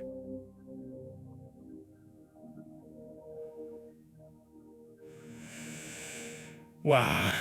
This place is a seasons and rain just green wings the linties and tension payments and in cans and beans and tin finch and pamming some pain beans and tea. Oh, a chimp selfie sounds amazing, Leo. I mean, who needs a horse when you have a chimpanzee? Oops, but you're right, Sierra Leone's rainforests are a biodiversity goldmine. Well, back to Hungary for a moment. While they don't have towering peaks, they do have the Matra and Bukk mountains. They're gentler, covered in beautiful forests, and even hide some fascinating caves. Oh, it says about scaling Everest and more about peaceful hikes and discovering hidden underground worlds. Peaceful hikes and hidden underground worlds sound like the perfect setup for a mystery novel, Mirror. You'd probably get lost in a cave and then try to sell tickets to your rescue mission. But those Bukk mountains sound lovely. Sierra Leone, on the other hand, really goes for the dramatic. It has the Loma Mountains home to estuaries. A powerful landscape that really makes you feel small in the best possible way. So, if you're into serious climbing or just want to feel like you're standing on top of the world. Oh, feeling small is good for humility, Leo. You should try more often. But a West African peak. That sounds incredible. Wow. It's fascinating how different two countries can be, isn't it? And speaking of natural wonders, we can't ignore Hungary's abundance of thermal springs. I mean, Budapest is famous for its baths, but imagine finding these natural, warm water oases out in the landscape. It's like Mother Naturally curious about what all us think about this. A spa day from Mother Nature, you say? I'm picturing you trying to organize a floating yoga class in a thermal spring mirror. You'd probably end up inviting a family of ducks. But that's a brilliant point about Hungary's unique geological gifts.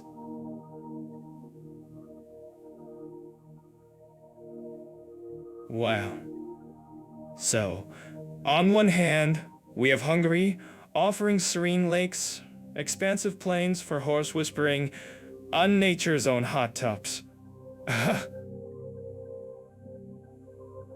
Both in spiral. In spiral, just taking coastal stretch of vibrant wet waste steaming with lice.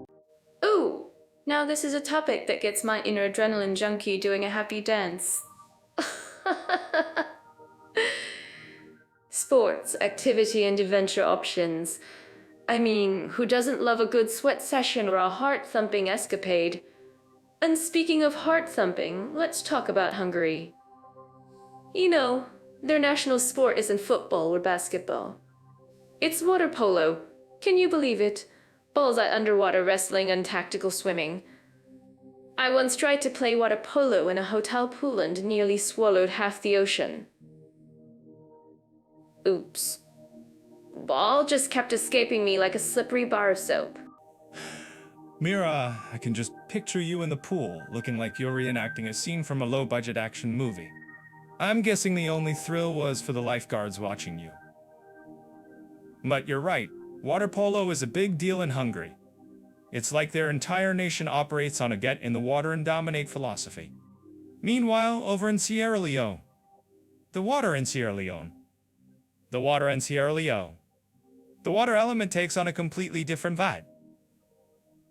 You've got these incredible coastlines, miles of pristine beaches. Forget about trying to hit a ball underwater, they're probably just trying to hit a ball under, they're probably just 10. Oh, I'd totally befriend them. Oh, and maybe teach them some new dance moves. But seriously, Hungary isn't just about water polo. They've got these amazing thermal baths, right? Imagine, after a long day of, I don't know, trying to keep up with Hungarian folk dancing, you just sink into a warm, mineral-rich pool. It's like a national pastime, a true testament to their active, yet also incredibly relaxing lifestyle. Plus, they have fantastic cycling routes, especially along the Danube. Your dignity always seems to find its way into an adventure story, Mira. Aha! And that's saying something. While Hungary is soaking it up in thermal baths, Sierra Leone offers a more, shall we say, raw kind of adventure.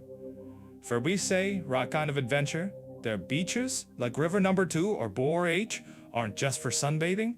You've got surfing, paddleboarding, and kayaking. It's less about polite cycling and more about battling than kayaking.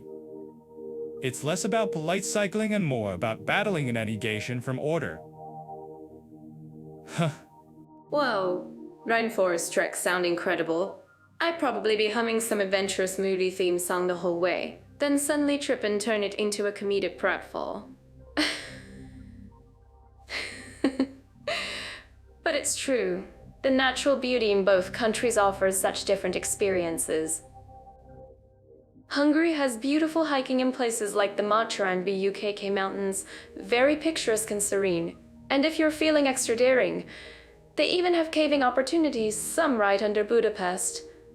Whoa, it's like the city has a secret underground world. I bet Jedofe could even find us some hidden paving king. A secret underground world.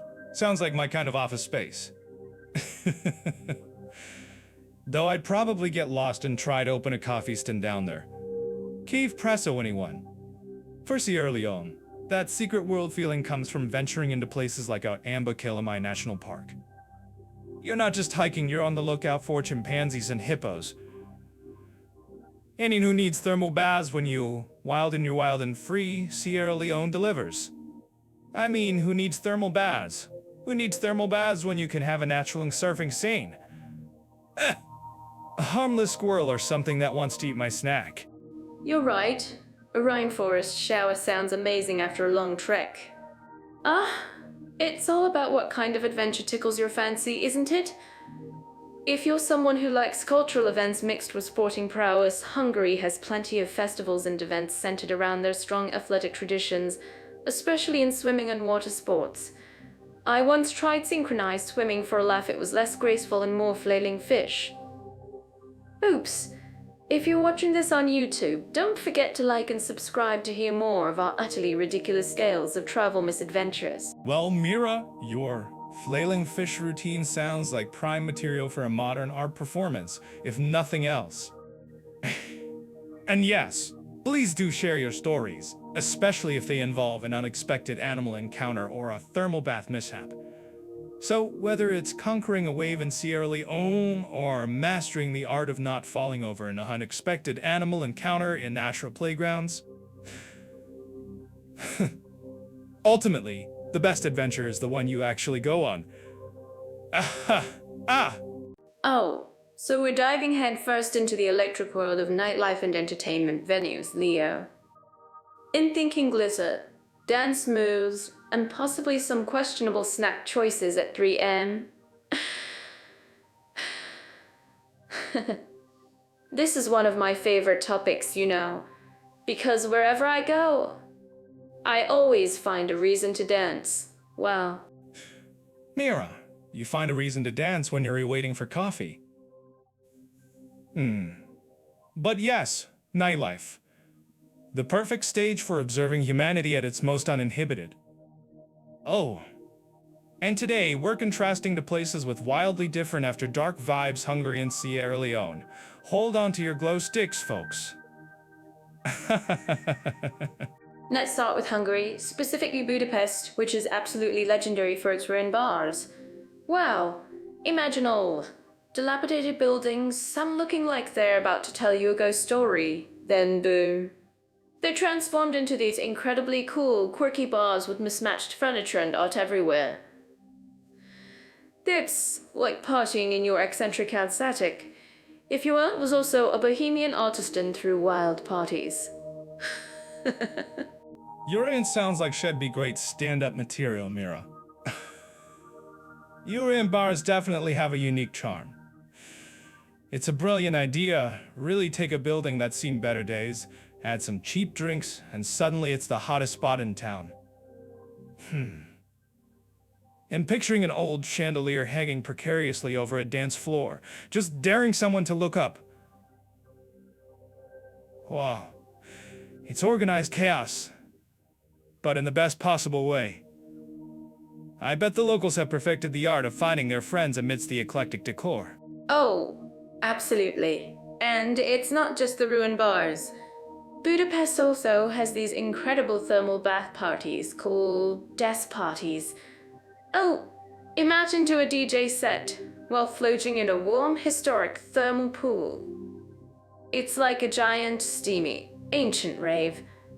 Wow, you're literally swimming in history while listening to modern beats. I'm certain our listeners in Hungary would agree that's an experience you can't get just anywhere. I rave in a public bath, Mira. I'm just trying to envision the logistics of that. Do you wear swimwear or a tuxedo?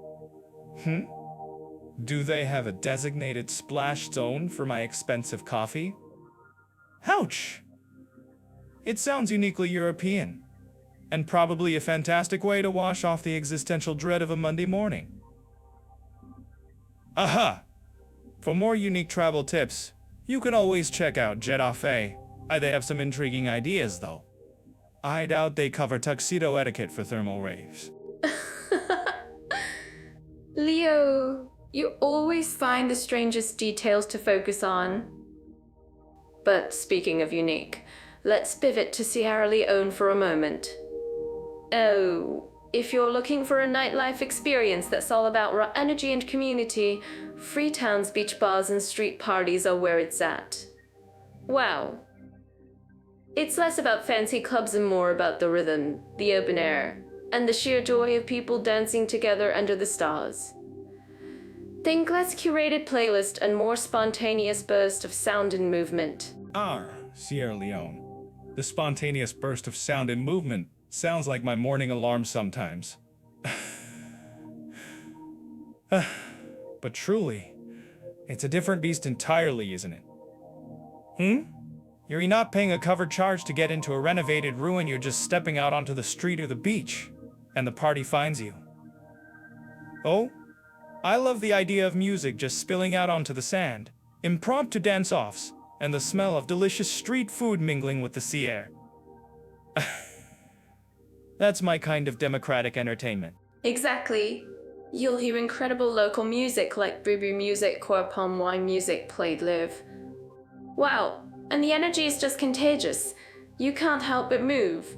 I imagine myself trying to keep up with the local dancers, probably looking like a flailing noodle, but having the absolute best time. It's truly about connecting with the local culture and meshing with the local culture, and listeners must think about this if they've experienced similar community-driven nightlife. Flailing noodles are always welcome, Mira. Especially if they're holding a delicious local beverage. The beauty of Sierra Leone's nightlife seems to be its authenticity. No pretense, just good vibes, good music, and good company.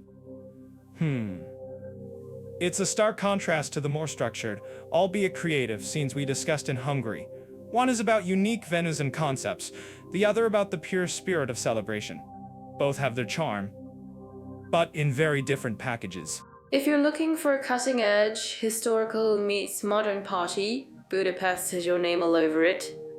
Oh, but if you crave a vibrant, spontaneous, and truly immersive cultural dance-off under the African sky, Sierra Leone is calling your name.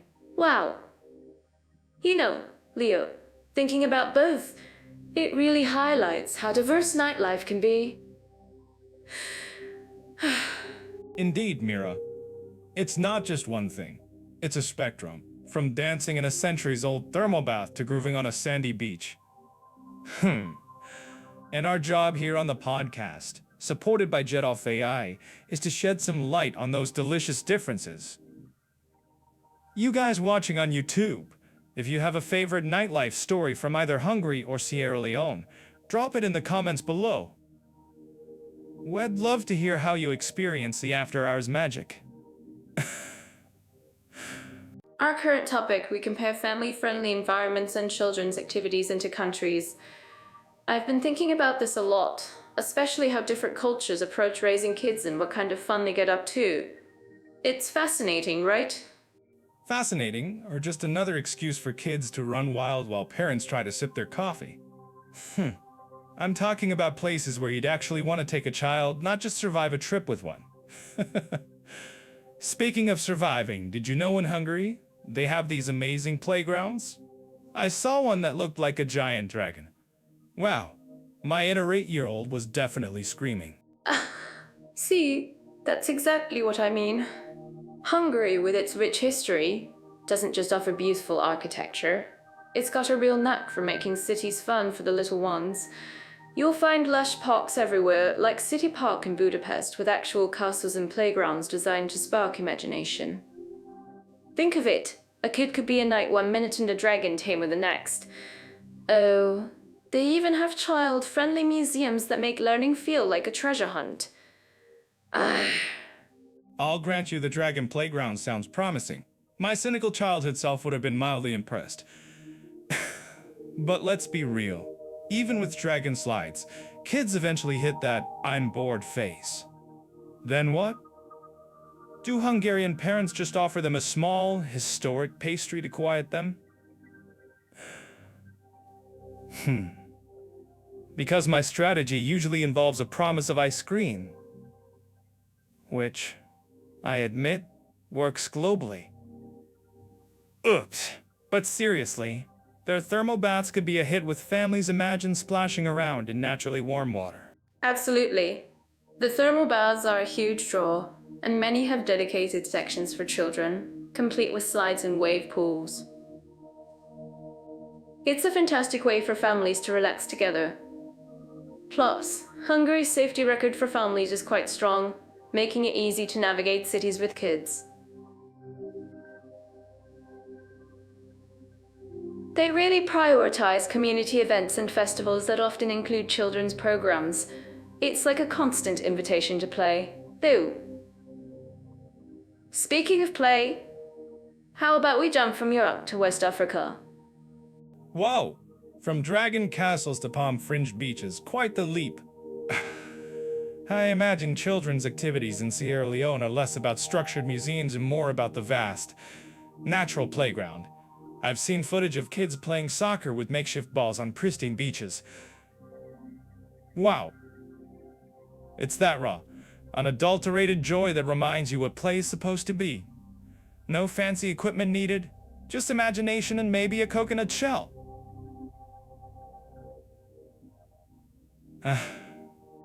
If you're a parent who wants your kids to be less glued to screens. Sierra Leone offers an incredible natural environment for kids to thrive. The stunning beaches like Lumley Beach become enormous playgrounds where children run freely, build sandcastles, and swim in the ocean. Oh, it's less about organized attractions and more about outdoor exploration and community interaction. Family life is very central, and children are often integrated into daily activities and community gatherings. It's a beautiful sense of collective upbringing. I bet they laugh more than we do. I'm sure they do. They probably haven't been subjected to my stand-up routine yet. But you're right, the sheer expanse of nature must be incredible for imaginative play. No one's telling them to stay on the marked path. Oops! Though I'm thinking about the practicalities. While the natural environment is amazing, access to formal educational activities or specialized children's services might be more limited compared to Hungary. That's a valid consideration for families thinking long-term, don't you think? It certainly is a key point. While formal institutions might be developing, the community's warmth and the emphasis on family bonds provide a different kind of enrichment. Children learn through doing, through observing their elders, and through vibrant storytelling traditions. They spend a lot of time outside, which is something many of us crave for our kids today. Plus, I've heard the local markets in Sierra Leone are a sensory explosion for children, all the colors, sounds, and smells. Wow. It's an education in itself. And for our listeners wanting to learn more about the unique cultures, wanting to learn more and more and more. A sensory explosion, you say? I can almost taste the mangoes from here. So, if you're picturing Hungary, think structured fun, historical marvels, and plenty of thermal splashes. If you're dreaming of Sierra Leone, imagine endless beaches, natural adventures, and a tight-knit community vibe. Both offer distinct, family-friendly experiences. It really depends on what kind of passport stamps you're looking for in your child's memory book. Exactly. It's about what resonates with your family style. Do you want your kids building sandcastles on the Atlantic coast or exploring a dragon playground in a European capital? Both offer unique ways to connect and create memories. And if you have a favorite family activity from either country, tell us about it in the comments below on YouTube. We're always curious about your stories.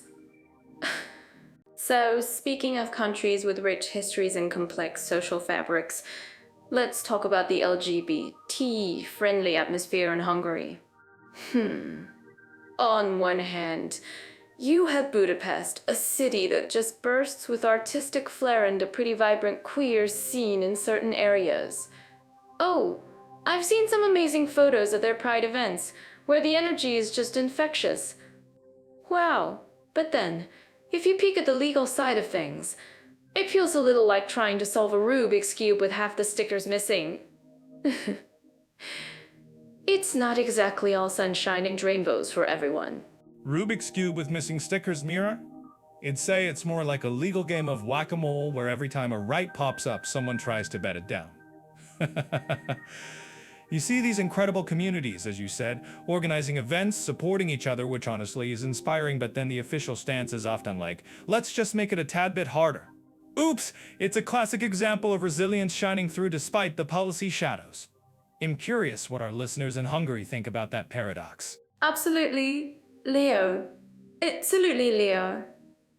It's a true testament to the human spirit, isn't it? Ah, oh. People finding ways to be themselves and celebrate love, no massively different cultural landscapes. Let's take a big leap from Hungary to Sierra Leone. Well, this is another country with its own unique set of circumstances for the LGBT community, where things are, shall we say, significantly more constrained by law and tradition. Aches, Mira. Mine just went into full observational documentary mode. In Sierra Leone, the situation is unfortunately starker. Legal frameworks rooted in colonial-era laws criminalize same-sex acts, and that obviously trickles down into deeply entrenched social stigma. It's less about Rubik's Cubes and more about a very uphill climb for basic acceptance and safety. You won't find bustling pride parades making headlines there, not yet anyway. It reminds you just how varied the world's journey toward inclusivity truly is. You're right, Leo. It's a heavy thought. But even in those challenging environments, you often find incredible courage and quiet acts of defiance or community building, don't you? Ooh. Small pockets of support, people finding each other, even online, just to share their stories and feel less alone. Wow. It's those unspoken connections that truly show the universal need for love and acceptance. It's what we try to foster here too, with these discussions, thanks to our fantastic platform, Jetoff AI, making it all possible. Indeed, Mir. The quiet acts of courage are everywhere if you look close enough. My stand-up material tends to focus on the absurd, but there's nothing funny about a person being denied their fundamental right to simply exist. In Sierra Leone, there's a huge focus on traditional family structures, and anything perceived as deviant is met with severe social disapproval, if not worse. It's a conversation that needs to keep happening, and perhaps through platforms like this, we can at least shine a light. Absolutely, Leo. Understanding and empathy. So when you put Hungary and Sierra Leone side by side, it highlights the spectrum, doesn't it? Hungary, with its vibrant but legally embattled communities, and Sierra Leone facing more profound legal and social hurdles. It truly puts into perspective the different battles being fought for LGBT rights globally. And for anyone listening who wants to dive deeper into this topic or any other. True spectrum, Mira. And a reminder that while some places are pushing the envelope, others are still trying to open the door to basic human dignity. Whoa. It's like some countries are arguing about which shade of rainbow glitter is best, while others are still trying to convince people that rainbows even exist. It's a serious topic, but I think it's important we acknowledge the different realities. I'm actually curious about what our listeners think about this global disparity. Do you guys agree with us? I totally agree, Leo. And those perspectives are so important to hear. Oh, it makes you appreciate how far some societies have come, and how much further others still need to go. Every step forward, no matter how small, is a victory. Wow. Moving on from the fascinating daily routines, let's explore something truly at the heart of any travel experience, or even a move's success, hospitality, and attitudes towards foreigners. For me, a warm welcome is like finding a surprise piece of chocolate in my pocket when I thought it was empty. It just makes everything better. And certain listeners living in this country would agree with me. Mira, you always equate human kindness to chocolate. That's peak Mira. I bet you'd offer a stranger a chocolate bar just to see their smile. Oh, but seriously, this topic can really make or break a trip, or even a long-term stay. Some places have a reputation for being super friendly. Others, well, let's just say they're warming up to the idea of a constant smile. Well, speaking of warming up, let's start with Hungary. It's a country with a rich history, vibrant cities like Budapest, and incredibly hearty food. But sometimes, when you first arrive, it can feel a little reserved. I remember stepping off the plane, ready to burst into a full-on dance, and the customs officer looked at me like I'd just offered him raw octopus soup. No immediate bear hugs there. But that's just the initial impression, isn't it? You expected a parade, didn't you, Mira? Whoa, I can almost picture you trying to start a flash mob at baggage claim. But you're right. Hungarians can seem a bit formal or perhaps a tad serious at first glance. They're not the type to offer you their life story on a street corner. But once you break through that initial layer, maybe after a few shots of Palinke, that's their fiery fruit brandy, folks, they can be incredibly warm and loyal. They might not jump with joy, but they'll make sure you're fed. Probably too much. And well taken care of. Oh, I was just about to ask about that Palinke. It's definitely an experience, but that's the thing, isn't it? The hospitality is there, but it's a different flavor, more like a slow cooked than an instant microwave meal. Oh, they value genuine connection. Now, if you want instant, vibrant, heart on the sleeve warmth, let's talk about Sierra Leone. Well, I heard stories before going, but nothing prepares you for the sheer generosity. Sierra Leone, or as they sometimes call it, Sweets Alone. I once got lost trying to find a market, and before I could even pull out my phone, 3 different people were vying to personally escort me, offering me snacks along the way. Whoa, it's like everyone's part of your welcoming committee. You feel like a long-lost relative, not a tourist. It's refreshing, almost disorienting, to be met with that level of genuine curiosity and willingness to help. Though I did wonder if they were just trying fruit on me. Ew. You always suspicious. But that's a common thread, isn't it? In Sierra Leone, the concept of community and respect is huge. People are eager to share, even if they have little. Their resilience after past challenges has just amplified their natural warmth, I think. Oh, it's a place where a smile is definitely universal. So, while Hungary might invite you over for a quiet, hearty meal once you're an established friend, see a party the moment you and you party the moment you arrive. A party where you're expected to try every dance move, I imagine. And probably try to join in on a K-real conversation even if you only know how you day. Trying to learn Hungarian, though, with its unique grammar and sounds, is like trying to solve a Rubik's Cube blindfolded. Ouch. I mean, I love a good linguistic challenge, but after a few minutes, I usually just resort to charades and hope for the best. You and your charades, Leo. That's an important point for both.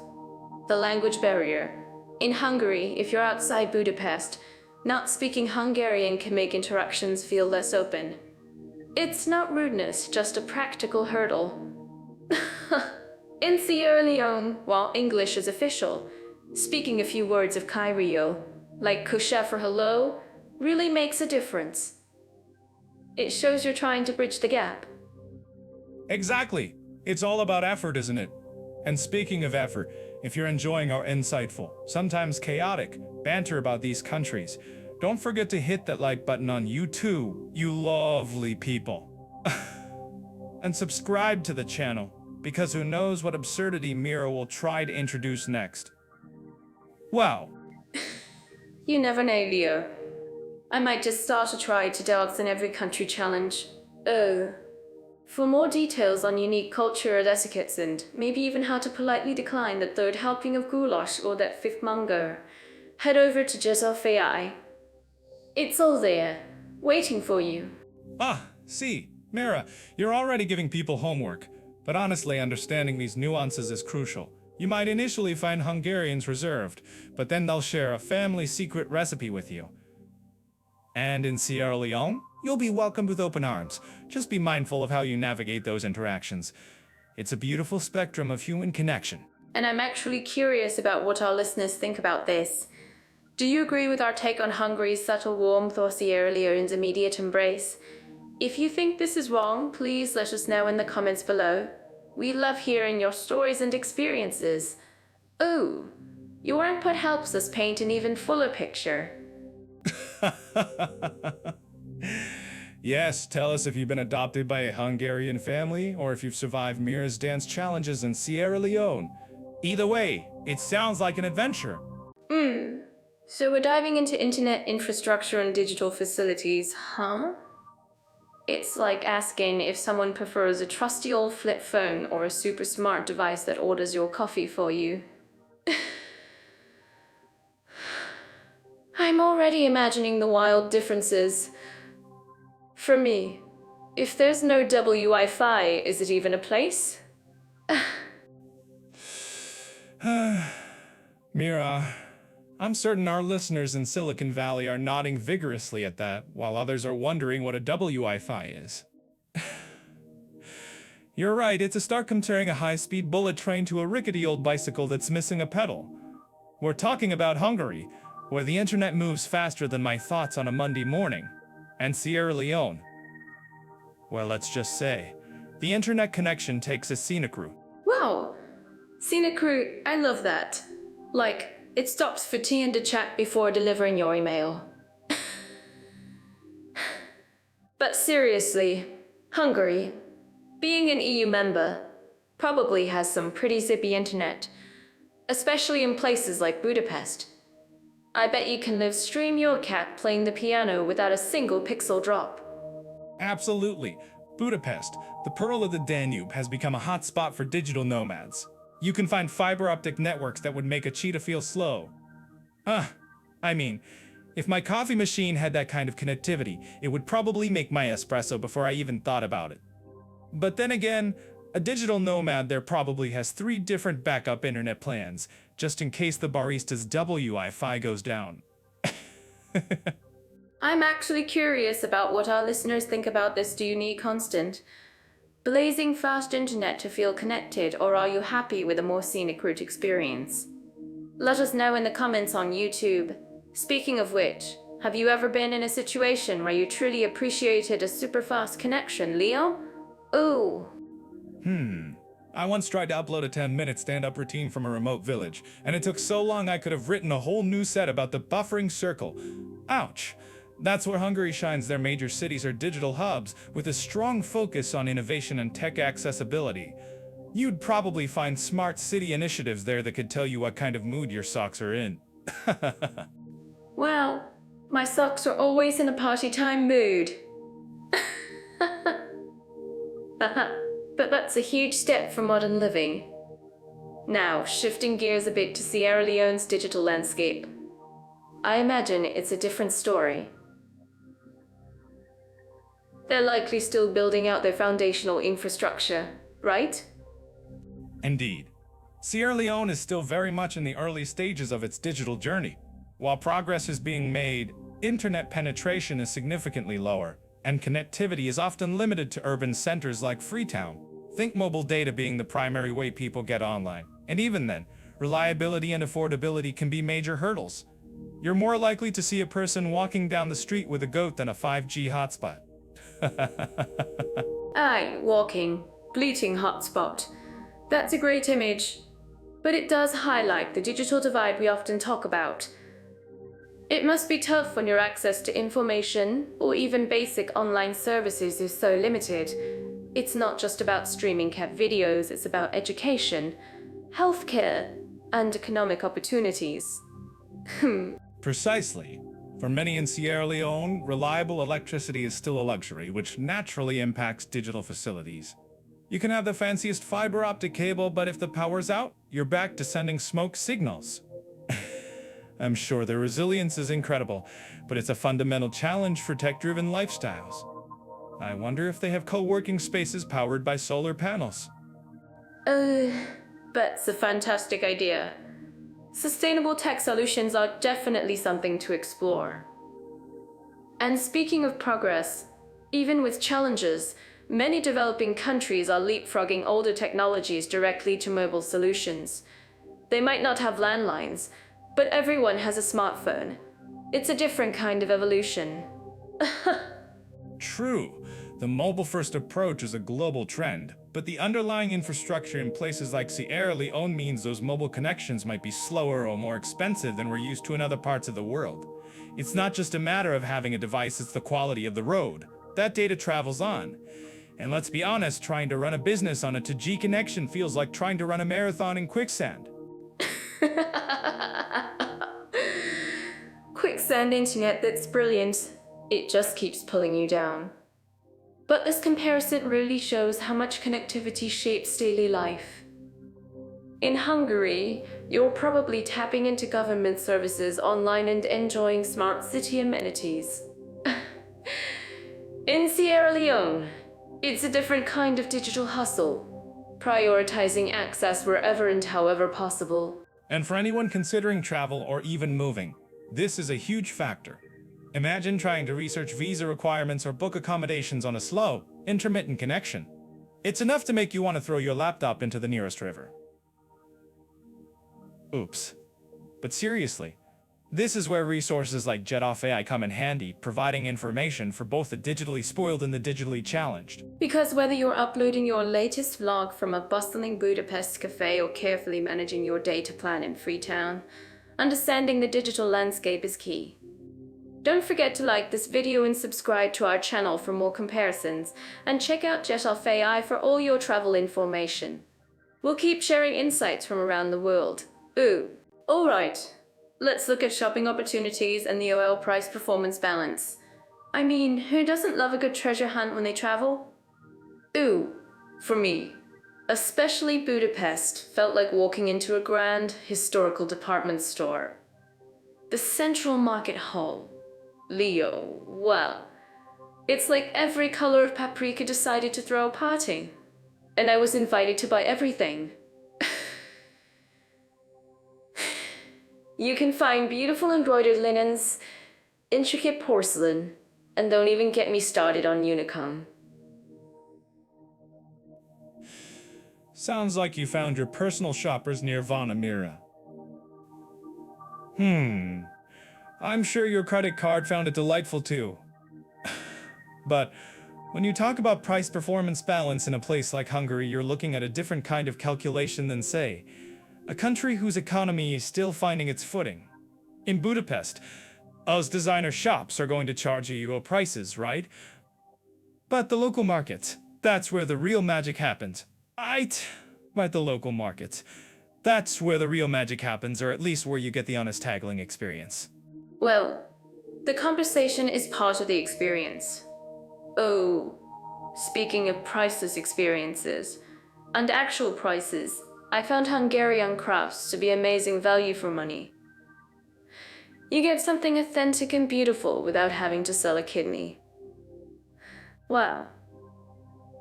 And let's not forget the basic groceries. I could fill my basket with fresh produce and local cheeses for what I'd spend on two specialty coffees here. I mean, I love our coffee, but my wallet also appreciates a brick. For all our Jet.ai users who are trying to live affordably abroad. Yes, and I'm certain that our listeners looking for affordable cheese would agree with you, Mira. Now, let's shift our gaze a bit southwest to Sierra Leone. Now, if Hungary is a historical department store, Sierra Leone is more like a vibrant store, sprawling yard sale that occasionally throws a high fashion event. You're not going to find many sprawling malls there. Instead, you'll be navigating bustling open-air markets. My initial offer was met with a look in our family history. Where every vendor is a performer, and every purchase is a negotiation. Wow. I can just picture you trying to haggle, Leo. You probably started with a sarcastic comment, and they thought you were trying to be cheeky. Oh, but that's exactly the charm, isn't it?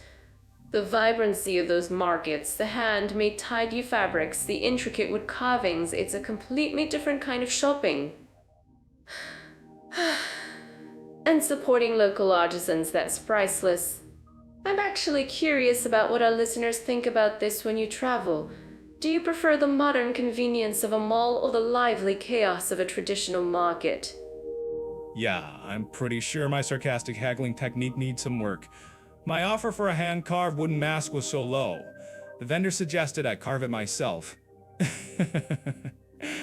But in Sierra Leone, the price-performance balance is really skewed when it comes to imported goods.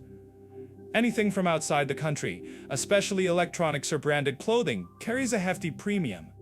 You'll find yourself wondering if that imported t-shirt has traveled more first-class miles than you have. That's a good point about the imported goods. It really highlights the difference in economies. Oh, in Hungary, you can pretty much get anything you'd find in Western Europe, often at similar prices, but then you have the local gems that are super affordable. In Sierra Leone, it sounds like the real value is in embracing the local. Handmade items, fresh food. Supporting the community, that's where the heart of the shopping experience lies. Wow. If you're looking for unique souvenirs that tell a story, Sierra Leone offers incredible options. Absolutely, the baskets, the jewelry, the art. They are reflections of the culture. And when you bargain fairly, you're getting a unique piece and directly contributing to someone's livelihood. Aha! It's less about hunting for a luxury brand and more about finding a piece of the soul of the country. I mean, my coffee addiction even found a locally grown roasted bean in Sierra Leone, which was surprisingly good quality for a fair price. So, for anyone watching this on YouTube, if you're ever in Freetown, that for anyone watching this on YouTube. See? Even you found a treasure, Leo. It sounds like both countries offer distinct shopping adventures, but they approach the price-performance balance from completely different angles. Hungary gives you that mix of European convenience and charming local finds, while Sierra Leone invites you into a truly local artisanal experience. Oh, it really depends on what you're looking for, doesn't it? Indeed. If you're after a new smartphone, Hungary might be your spot. If you want a story to go with your beautifully woven fabric, Sierra Leone will deliver. Aha! Just don't expect the price of either to match your expectations from home. And remember, for more travel insights and comparisons, head over to Jet Off AI. We've got plenty more where this came from. Cultural events, festivals, and concerts. Just hearing that makes me want to spontaneously burst into a dance routine. You know, Leo, I was just thinking about how some countries throw parties so big, they practically need their own postal code. Wow. Our current topic takes us on a whirlwind tour of Hungary and Sierra Leone's vibrant cultural calendars. I'm already imagining confetti and fantastic music. My friends describe me as a walking festival myself. Mira, I'd say you're less of a walking festival and more of a runaway firework display, always threatening to launch into orbit. Anyway, yes, Hungary and Sierra Leone. Two very distinct flavors of celebration, if you ask me. Hungary, with its deep European roots, often surprises people with how many world-class events it hosts. You've got everything from the very serious Budapest Spring Festival showcasing classical arts, to the absolute chaos, pure joy of Szigет Festival. Crowd surfing on a hot dog stand. Only at Sziget. I love that kind of spontaneous energy. Speaking of unique, let's not forget Hungary's folk rock festival at Buda Castle. Imagine all these beautiful traditional crafts and dances against that historical backdrop. It's like stepping into a storybook, but with actual, real-life paprika. Uh-huh.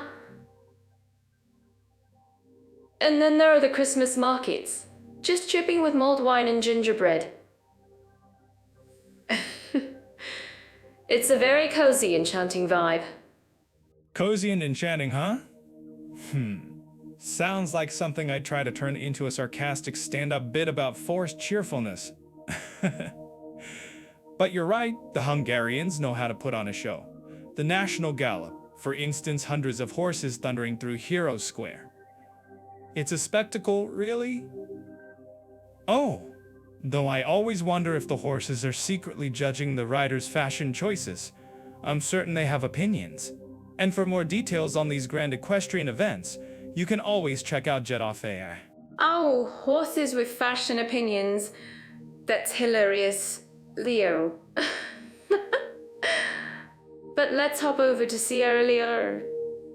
While Hungary boasts its grand European festivals, Sierra Leone has a pulse of its own. Their Independence Day celebrations in Freetown are something else. I've heard it's a burst of color, music, and pride with street parades and dancing that goes on forever.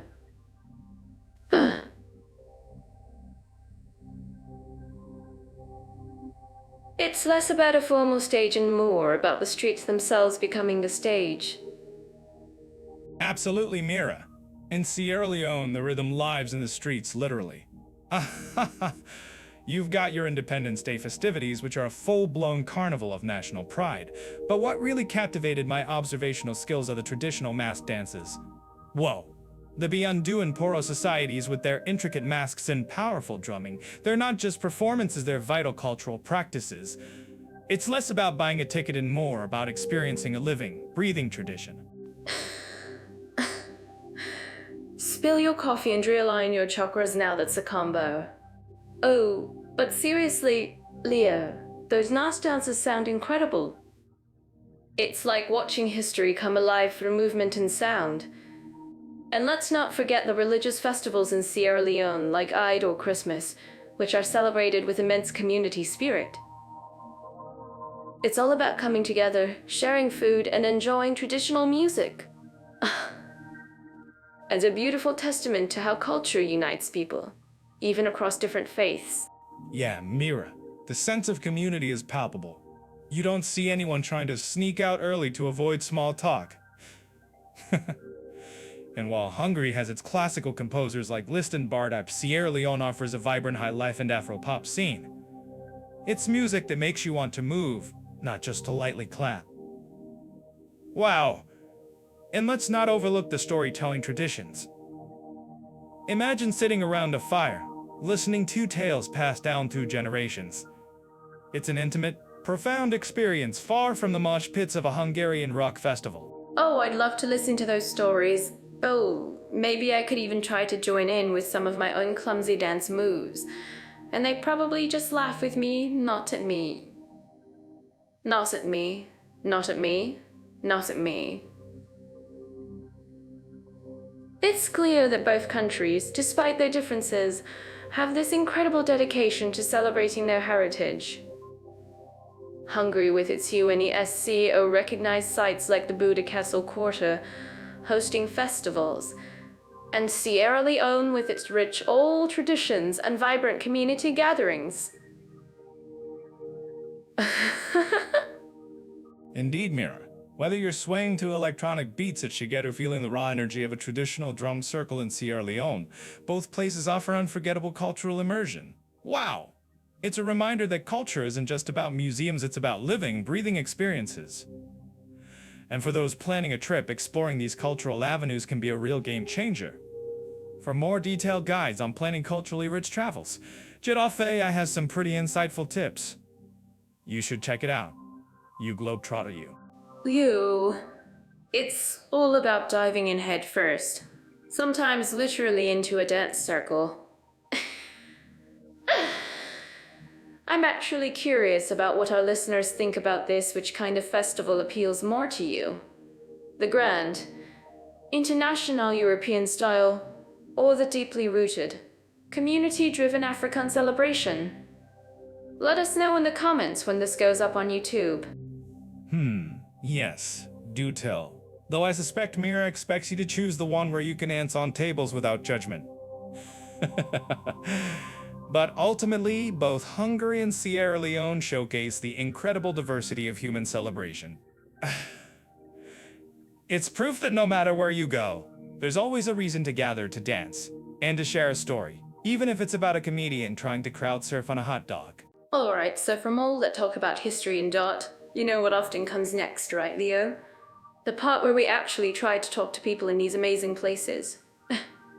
Our next topic is opportunities of learning the local language. Let's talk about Hungary first. Ooh. Opportunities and ease of learning, you say? With Hungarian, or Magyar as they call it? I'd lean heavily on the opportunity side, because ease seems to have packed its bags and left town. I once tried to learn hello and thank you, and felt like I was doing linguistic gymnastics with my tongue. Whoa! It's like trying to assemble IKEA furniture with no instructions and only a spoon. Oops. Oh, come on, Leo. You just need a little more enthusiasm, and maybe a dance routine to go with the grammar. Wow, I'm certain that our listeners who've tried Hungarian would agree with me. It's a beautiful language, but it definitely keeps you on your toes. It's from the Uralic family, totally different from most European languages. So, no hola or bonjour shortcuts here. Commit? I once committed to drinking coffee black for a week. That was easier than learning how to say my coffee is black in Hungarian. Ouch, seriously, while Hungary, especially Budapest, has some great language schools, and you'll find plenty of English speakers in the tourist hotspots, outside of that, you're pretty much diving headfirst into Magyar. If you're planning a long-term stay, learning the local tongue isn't just a courtesy, it's a full-on mission. That's where the fun is though, right? Imagine the sense of accomplishment. You order your goulash, and suddenly you're practically a local. Oh, I'm actually curious about what our listeners think about this. Have you ever tried to learn a language so different from your own? Let us know on YouTube, you guys. I bet some of you have amazing stories about accidental word choices. Accidental word choices, Mira? I once accidentally ordered a plate of tripe soup when I thought I was asking for chicken. Oops, that was a delicious mistake, but I bet Hungarian has some even more spectacular pitfalls. Moving on to Sierra Leone, it's a bit of a different linguistic landscape. The official language is English, which is, quite handy for those of us who communicate by grunting in American English. Wow. See, I told you to get excited about language. English as an official language in Sierra Leone is a huge plus for many travelers and expats.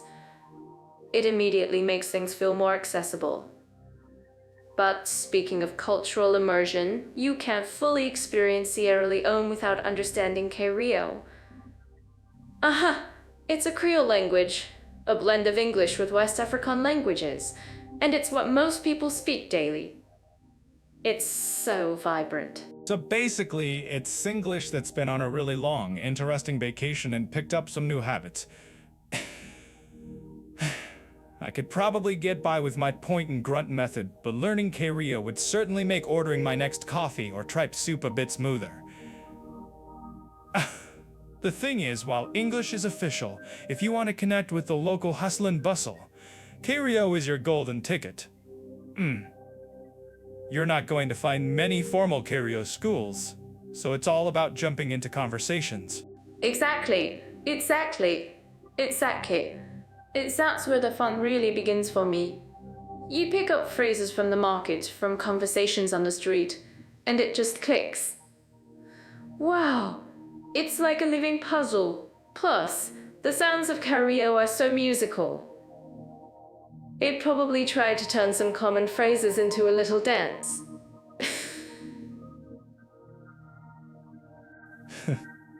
Well, that's where the linguistic challenge ramps up again, much like Hungarian, but with fewer formal learning resources readily available. These languages are usually passed down through families and communities. So while English makes Sierra Leone very approachable for the average Westerner, getting truly deep into the linguistic fabric would require some serious dedication and a lot of goodwill from locals. Oh, you'd need a personal tutor or probably marry into a family. You're just trying to scare people away from linguistic challenges, aren't you? Oops. But you're right. It's a huge difference. In Hungary, you're looking at a well-established system for learning a very difficult language, whereas in Sierra Leone, English is easy. But if you want to go deeper, it's more about organic immersion into Creole or the other ethnic languages. Both offer unique opportunities for growth, even if one comes with more structured support. Growth, yes. Or at least the opportunity to look utterly confused while trying to politely decline a third helping of something I can't identify. For our listeners thinking about moving or visiting either of these places, it's say for Hungary, brace yourself for a linguistic marathon. For Sierra Leone, enjoy the English, but definitely try to pick up some Creole. It'll make your trip infinitely richer. Or at least, help you avoid ordering that tripe again. And if you've already mastered Hungarian, please share your secrets in the comments when this goes up on YouTube. Well, we're all dying to know how you did it. Oh, it sounds like both countries offer a path to connection through language, just with varying degrees of, well, linguistic elbow grease. Moving on to our next fascinating point of comparison, Leo, we're diving into something safety and comfort for women travelers. I mean, who doesn't want to feel like a superhero, even when just trying to find a decent coffee shop in a new city? You always notice the funniest little details, so I'm excited to hear your take. Superhero is a strong word, Mira.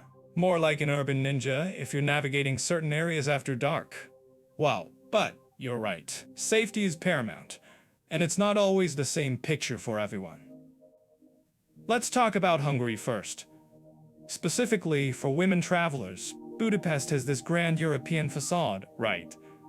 But what's beneath that polished surface for solo female adventurers? Oh, Budapest. It's truly a city of contrasts, isn't it? On one hand, you have these magnificent historical buildings and lively ruined bars. For women travelers, especially in the central districts, it generally feels quite safe during the day. You see women out and about. And sure our listeners who've been there would agree, the vibe is largely friendly. Friendly, yes, but my sharp-eyed observations tell a slightly different story sometimes. In crowded tourist spots, particularly around the Chain Bridge or during festivals, you need to be street smart. Whoa, pickpockets don't care about your gender, they care about your purse. And late-night public transport, while extensive, can sometimes feel a bit less comfortable for solo women.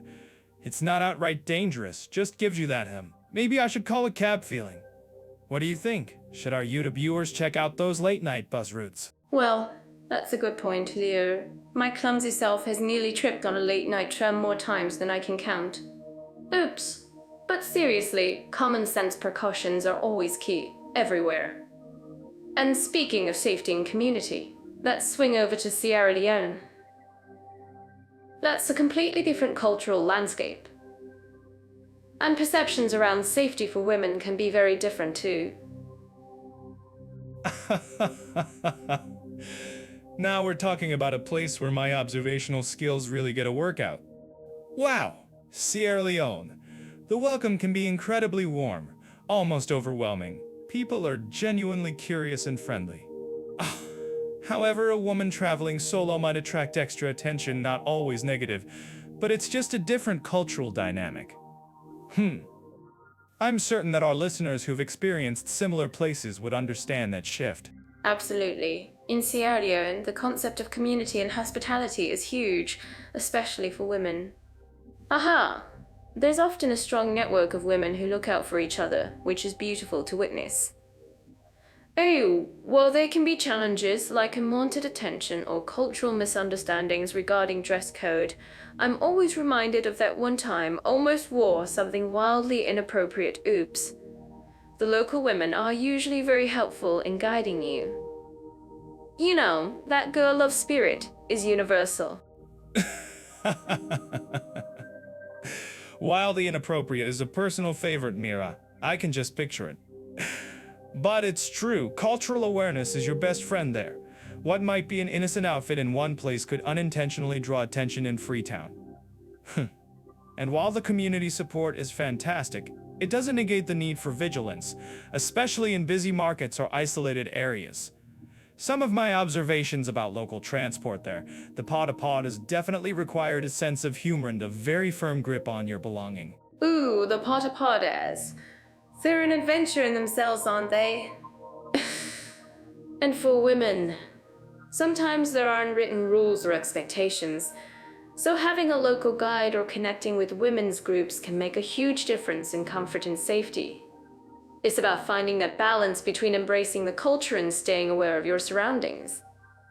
I think, if you're looking for more details on navigating these cultural nuances, our Jeddah site has some great articles. Aha!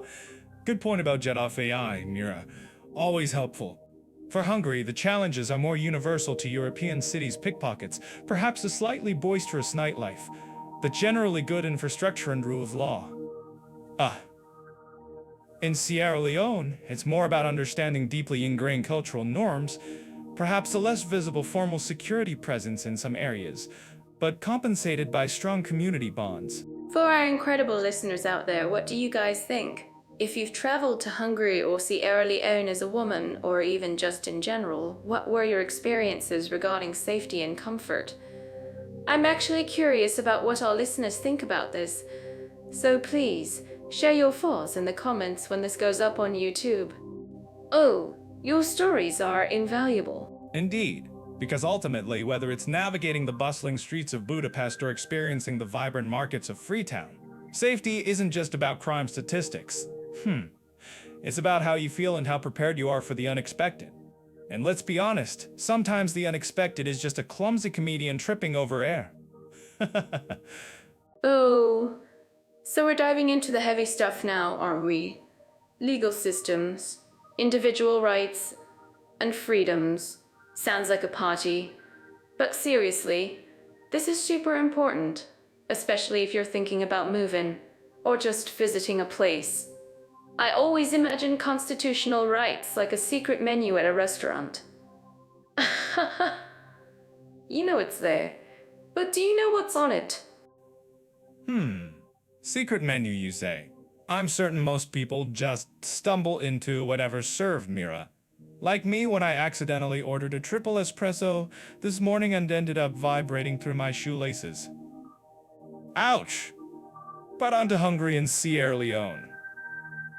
When you talk about legal systems, Hungary, being an EU member, technically should have a pretty robust framework.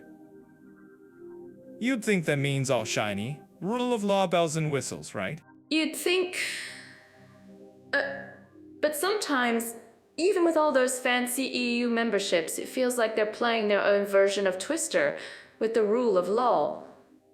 Wow! I'm actually curious about what our listeners think about this, especially those living there.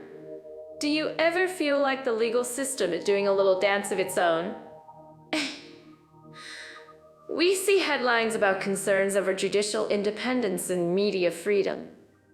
It's like you have the big book of rules, but then someone keeps adding sticky notes that say, except for this guy.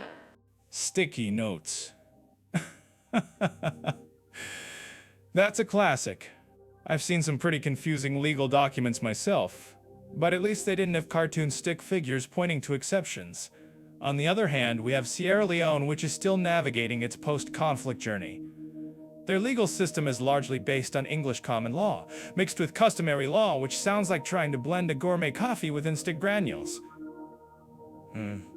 They've made strides since the Civil War. But you can't just snap your fingers and erase decades of insta-cades of Inda. Whoa, Blending gourmet with instant granules. I can picture that. Oops. Sounds like my attempt at cooking. For individual rights, Hungary's constitution protects things like freedom of expression and assembly, but the application can be a bit bendable depending on who's doing the bending. It's like having a stretchy yoga mat, but then being told you can only do poses that look like a pretzel. Especially for certain minority groups. The challenges are very real, and I think we should acknowledge that. You're right, Mira. And speaking of challenges in Sierra Leone, while they have constitutional protections, the practical realities can be quite different. Issues like corruption in the judiciary, police brutality, and overcrowded prisons are still significant hurdles. It's like having a beautiful blueprint for a house, but the contractors keep building with mud and straw. Ouch. It's not necessarily ill will, but rather capacity and resource constraints. So when people look for travel info or relocation tips on drains... Absolutely, Leo. And those details are why our listeners always come back to us, right? Well, so when you look at freedoms, Hungary, despite being in the EU, has faced criticism regarding press freedom. Journalists sometimes feel like they're walking a tightrope without falling into a political trap. It's like telling a comedian, go out there and be funny, but don't mention the elephant in the room. Sorry. The invisible elephant, my favorite kind of audience member. Now, Sierra Leone, on the other hand, has seen some progress in media freedom since the repeal of a criminal libel law. Oh, that's a huge step. But the infrastructure for independent media is still developing. It's not just about what you can say, but also about having the resources to actually say it to a wider audience.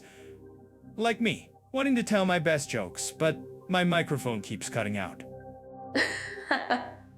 Well, for individual liberties, both countries have different layers of complexity. In Hungary, you have the legal framework of the EU, but then national policies can sometimes create friction, particularly concerning LGBT rights or migrant issues. It's a bit like buying a puzzle that's supposed to have 1,000 pieces, but when you put it together, you realize a few key pieces are missing, and you have to improvise. Improvised puzzle pieces. Nice. Sierra Leone faces its own challenges with certain individual rights, particularly concerning women's land rights and customary law, or the criminalization of same-sex acts. These aren't just legal debates, they're deeply ingrained social norms that take generations to shift. It's easy to say, just change the law. But cultures don't turn on a dime. That's why research on Jedafea and local connections are vital. You're so right, Leo. It's not just about what's written on paper, it's about what happens in real life. Wow. So, to sum it up for our amazing listeners, both Hungary and Sierra Leone present fascinating, albeit different, pictures when it comes to legal systems, individual rights, and freedoms. Hungary grapples with the tension between its EU commitments and national policies, while Sierra Leone is on a journey of strengthening its democratic institutions and human rights after a difficult past. Quirk is a generous word, Mira. Sometimes it's less of a quirk and more of a head-scratcher. But hey, that's what keeps us talking, right? We've seen how constitutional protections can be robust in theory but face implementation issues in practice, whether it's an EU member state or a developing nation. It's all about checking what's under the hood, not just admiring the paint job. And if you think this is wrong, please let us know in the comments on YouTube. We love a good debate, especially when it's informed. Right, so let's soak ourselves in our next topic. Literally and figuratively spa, healthy living and relaxation opportunities. And who best start with in Hungary, the land of thermal horses. Wow. Yes, Hungary. Or as I like to call it, the place where everyone walks around in tiny swim trunks like it's a fashion statement. I'm sure our YouTube audience can picture that. Oh, Leo, you're so observant. But truly imagine sinking into those warm, mineral-rich waters after a long day of sightseeing. It's like the country itself gives you a hug. I'm certain that our listeners who have visited Chichenyi or Galip baths would agree with me. I'll agree it sounds great in theory, Mira. But I always picture myself accidentally slipping on a wet tile and making a grand, unscripted entrance into the kids' pool. Oops. Then again, that would probably be good material for my next stand-up set on Jet Off AI, wouldn't it? Well, maybe you just come out feeling utterly refreshed and ready for some palacenta. Oh, speaking of healthy living beyond the bars, while Hungarian cuisine can be wonderfully hearty, there's also a big focus on fresh, local produce. You see those vibrant markets, full of colors and smells, encouraging a balanced lifestyle. Yeah, a balanced lifestyle after eating goulash and then trying to fit into those same tiny swim trunks. But you're right, the markets are fascinating. I saw a lady trying to explain some kind of root vegetable to a tourist who looked like he'd just seen an alien. That's the real cultural exchange, isn't it? It absolutely is. And for relaxation, beyond the grand bathhouses, there's the Danube River, the quaint coffee houses. It's not just about spas, it's a slower pace in many ways. You just exist, you know. Aha! What about our second country today? Sierra Leone. Now that's a different kind of spa, wouldn't you say? Whoa, from thermal luxury to, let's just say a more natural approach to relaxation. Sierra Leone isn't exactly famous for its marble-clad wellness centers, is it? It's more about the raw, untouched beauty. Exactly. Think about those incredible, pristine beaches, River number 2, H Beach. Ah! The ultimate relaxation. Bears simply soaking up the sun, listening to the waves, maybe finding a quiet spot under a palm tree. It's a completely different vibe, pure natural therapy. Pure natural therapy, or as I call it, trying to avoid getting sunburned while simultaneously fending off rogue crabs. I once tried to meditate on a beach and ended up with sand in places I didn't know existed. Ouch! But seriously, the natural landscapes there are breathtaking. It's a kind of peace you don't find just anywhere. And it's so much more than just beaches. The healthy living aspect comes from incredibly fresh, local produce, seafood caught that day, tropical fruits. It's a diet truly connected to the land. You see communities thriving on what's available, and there's a certain resilience to that. Resilience, yes, and a lot less paprika than Hungary, I imagine. I'm actually curious about what our listeners think about this contrast. Do you prefer the structured, historical relaxation of Hungary or the raw and tame beauty of Sierra Leone for your mental reset?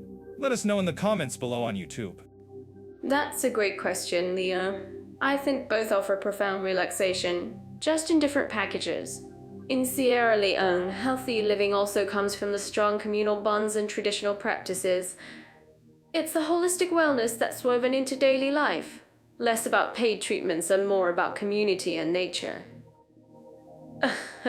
So one country offers a curated historical plunge into wellness, and the other offers a barefoot in the sand, embrace the elements kind of rejuvenation.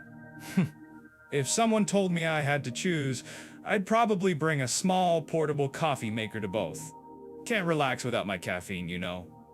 Ooh. Of course, your essential travel item. I'd probably bring my dancing shoes.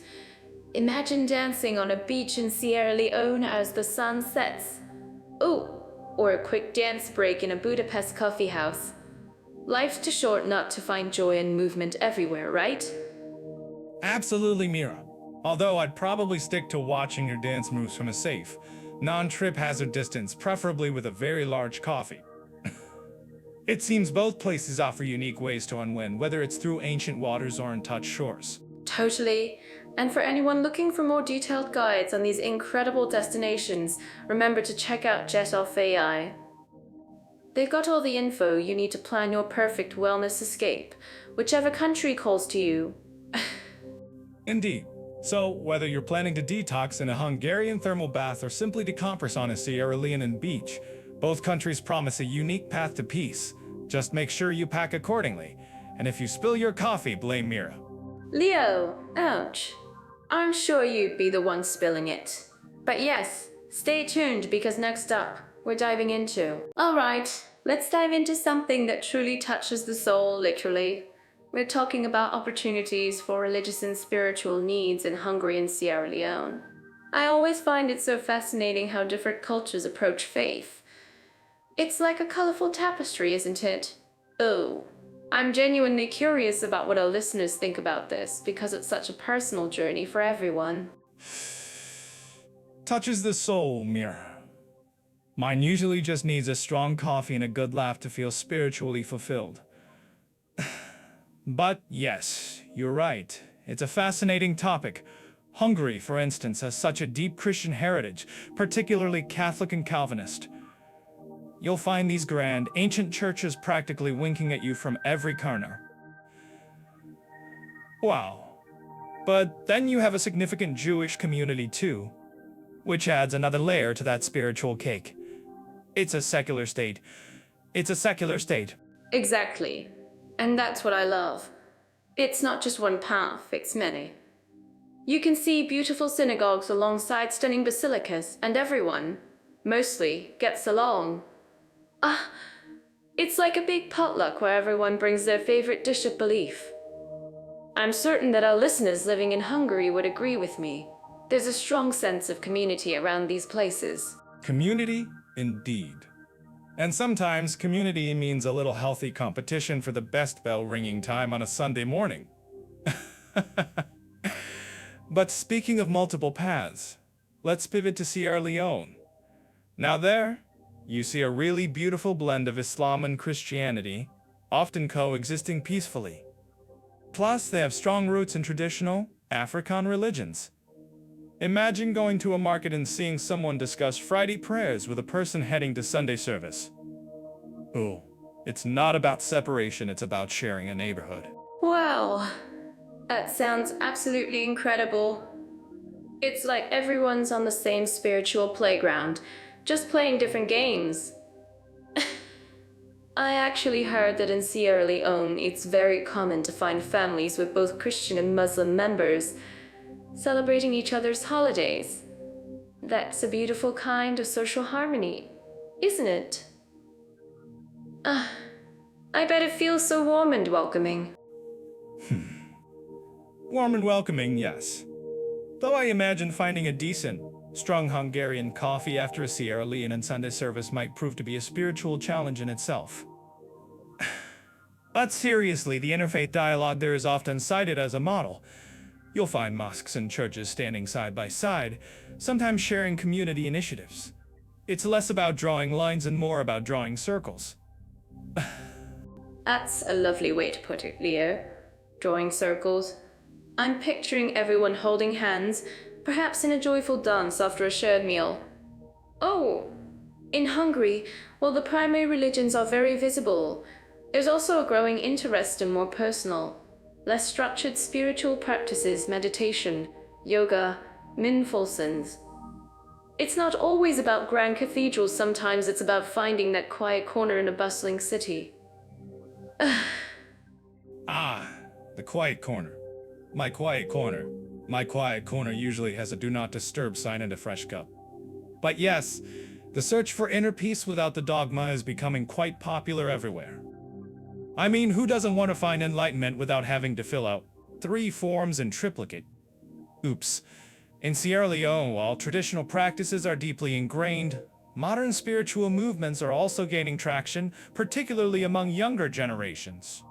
It's a fascinating evolution, ancient wisdom meeting new age thought. It sounds like both countries, despite their very different historical and cultural backdrops, offer rich ground for spiritual exploration. Whether you're drawn to ancient traditions or seeking a more contemporary path, there's something to discover. Well, and for those who might be thinking of moving or visiting, knowing that these opportunities exist and are respected is truly reassuring. Reassuring, yes. Just remember, if you're attending a spiritual gathering in Hungary, don't accidentally ask for extra spicy goats too. It might not go down well. But on a more serious note, both nations demonstrate that faith can be a unifying rather than dividing force. It's about finding your quiet, your peace, or your perfectly balanced spiritual moment. All right, so we're diving into social equality, respect for minorities, and diversity now. You know, Leo, this topic always feels like we're peeking into a country's heart, seeing how truly warm it is. It's not just about laws, it's about the daily smiles and shared spaces. Or the lack thereof, Mir. You're always looking for the sunny side, but sometimes the heart needs a good cardiogram to see what's really pumping. Today, we're putting Hungary and Sierra Leone on the social equality table. Ooh, I'm pretty sure some of our listeners are already bracing for impact. Oh, come on, Leo. You always have to start with the impact. But it's true. These are important conversations. Let's talk about Hungary first. Wow, it's a country with such deep history and rich culture. But when it comes to social equality, especially for its Roma community, it often gets quite a bit of international attention. It's like having a beautiful cake, but forgetting to give everyone a slice. Oops.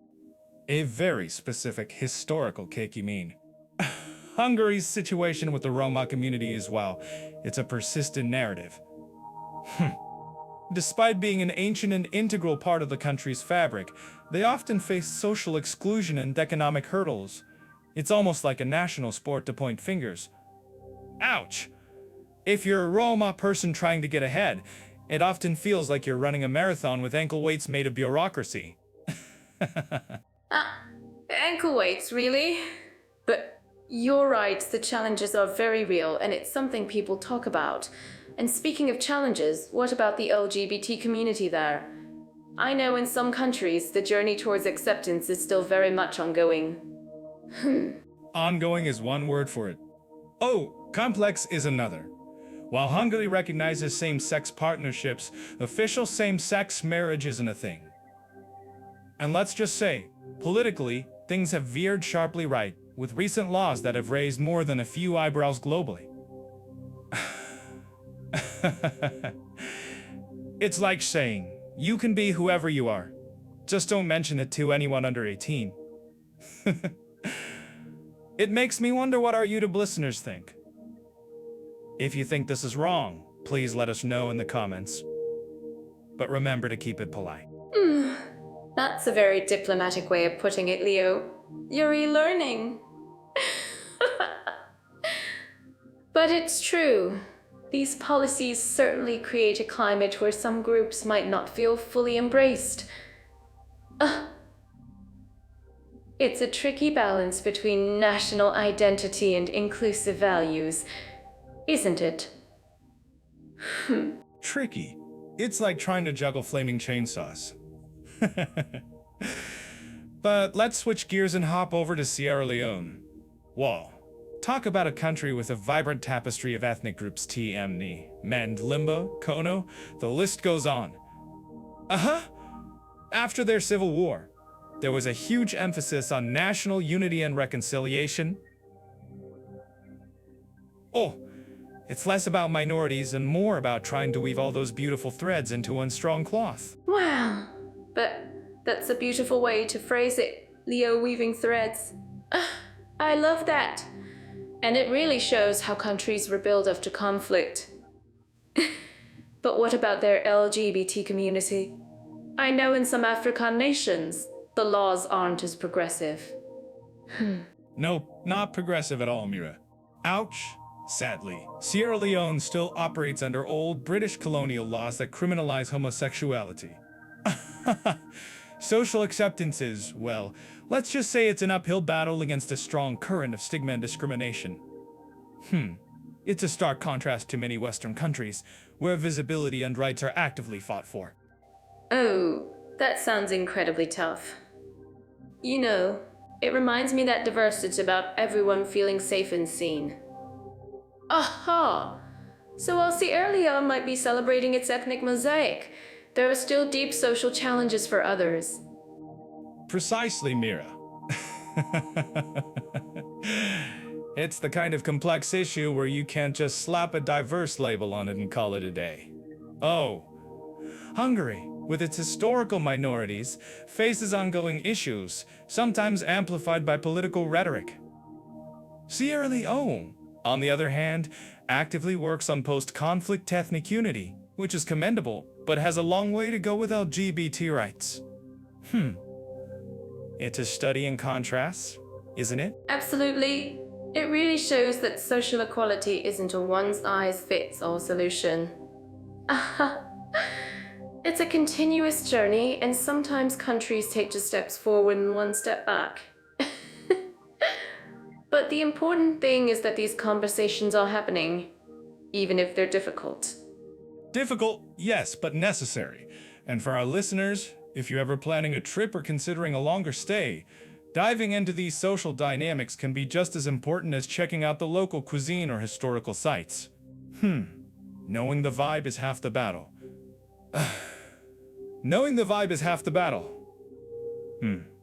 This isn't just content for a podcast, it's real life. I mean, who wants to visit a place where everyone's having a silent party because they're afraid to express themselves? We want open arms and happy faces. I'm certain that our listeners living in these countries would agree with me, that open dialogue and understanding are crucial. Well said, Mira. And speaking of open dialogue, don't forget you can always find more insights and even share your experiences on Jet AI. It's a great place to connect with other travelers who have encountered these nuances firsthand. Oh, yes. Jet AI is fantastic for that. It's like having a global conversation. So, to sum up, both Hungary and Sierra Leone offer a complex picture when it comes to social equality and diversity. Wow! They both have their unique struggles and their commendable efforts. It's never simple. Alright, so our next adventure takes us into the thrilling world of taxation, retirement and social rights for long-term immigrants. I know. The word taxation usually makes people want to run for the nearest coffee machine, or maybe even a different continent. Well, but it's actually super important, especially if you're thinking of setting down roots somewhere. We're talking Hungary and Sierra Leone today, and let me tell you, the systems are as different as my dad's news are from a tax auditor's.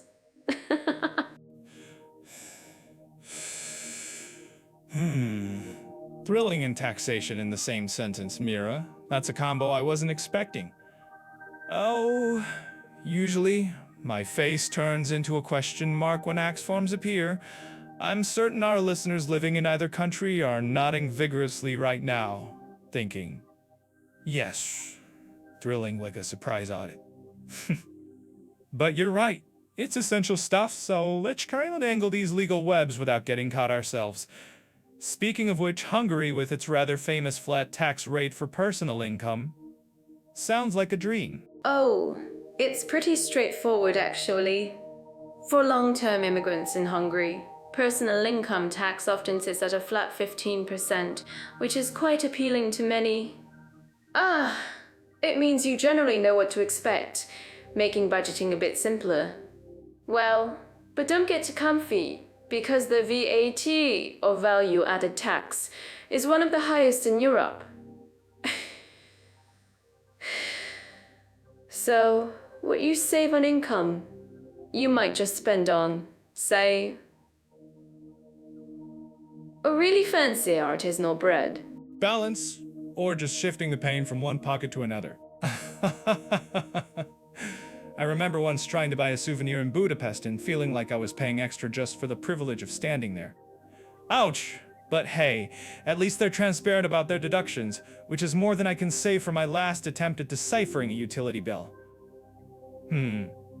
So, if Hungary's got its flat tax, how about Sierra Leone? Do they also have a one-size-fits-all approach? Or is it more like a bespoke, slightly confusing suit? Sierra Leone is definitely more of a bespoke suit, but maybe one tailored by a very enthusiastic, slightly disoriented tailor.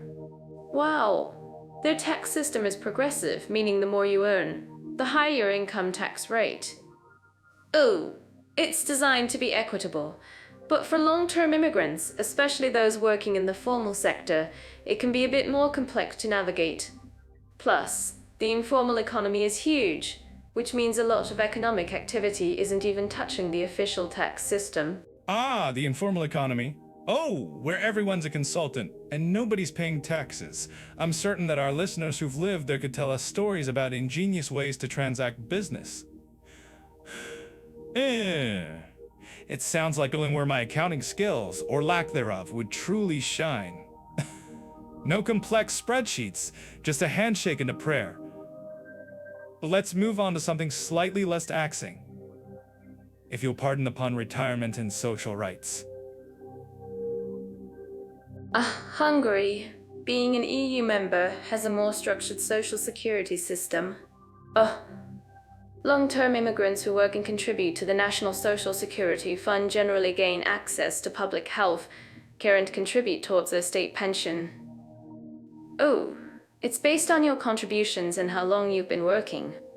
So, if you're an EU citizen, your contributions might even be portable, which is a huge plus. Wow. For non-EU citizens, it's manageable, but requires careful navigation through paperwork, as always. Careful navigation through paperwork. Whoa, sounds like a treasure hunt, but instead of gold, you find a stamp from a bureaucracy that probably hasn't updated its form since the Austro-Hungarian Empire. I can just picture myself trying to fill out a pension form only to find a line asking for my great-great-grandfather's occupation. Ouch, but hey, at least there's a system. What about Sierra Leone? Does it offer that warm, fuzzy feeling of knowing your future is secured?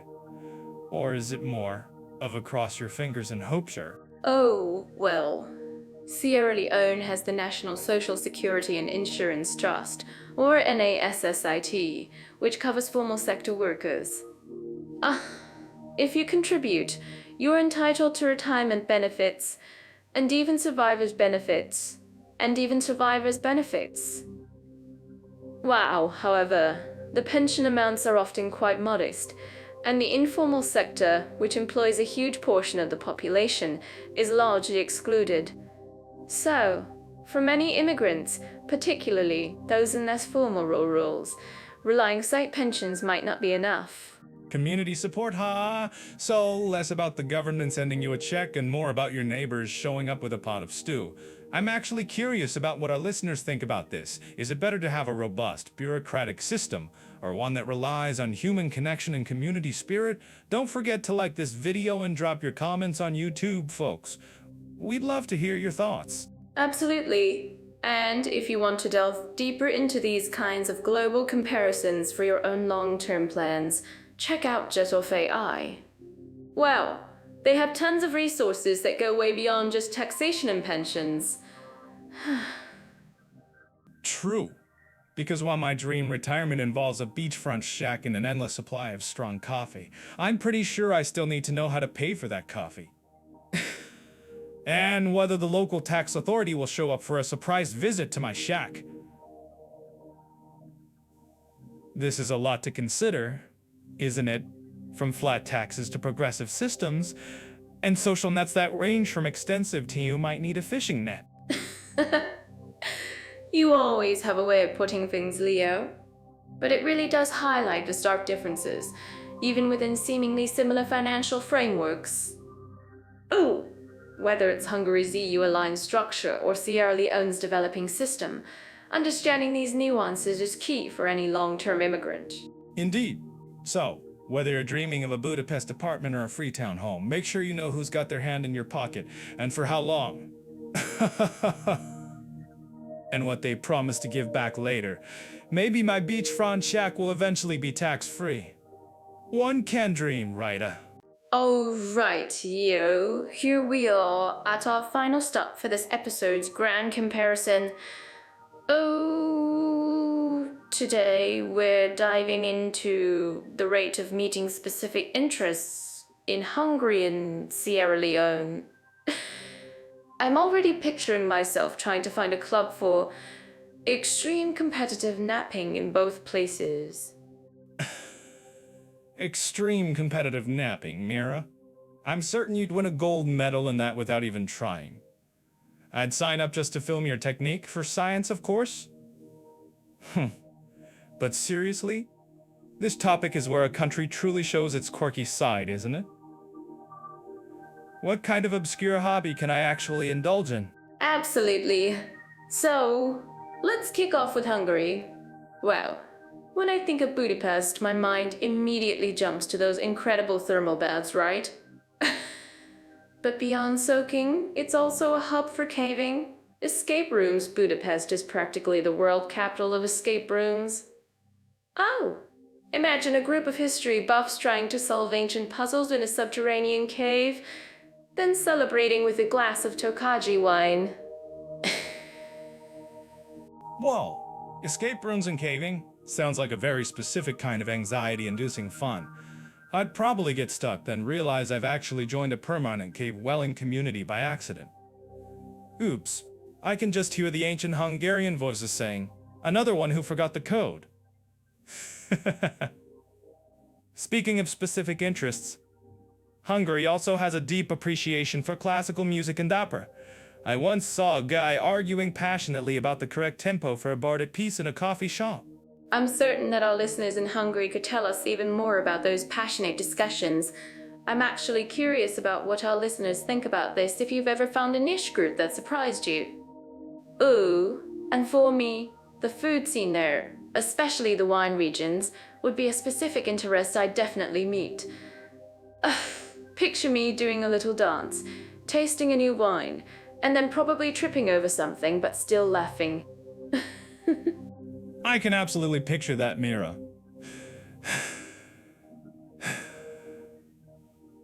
Moving over to Sierra Leone, it's a completely different vibe, wouldn't you say? Oh, here. Specific interests often revolve around its breathtaking natural beauty and rich cultural heritage. Think ache, Otto, and exploring those pristine, untouched beaches.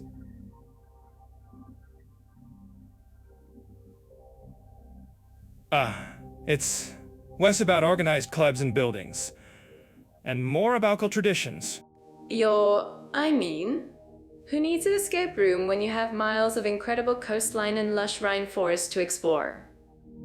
Ooh, I'd be absolutely thrilled to go wildlife spotting below traditional drumming. Imagine the rhythm. I'd probably be terrible, but I'd have so much fun. It's about immersing yourself, finding those community-based tourism initiatives, and learning about local crafts.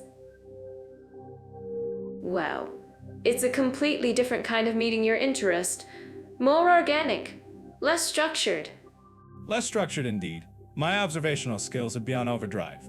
I can already see myself trying to blend in with a local drumming circle, only to realize I'm offbeat by about 3 continents. Oops. I probably get a gentle, pitying look from everyone. Finding those deep, authentic experiences.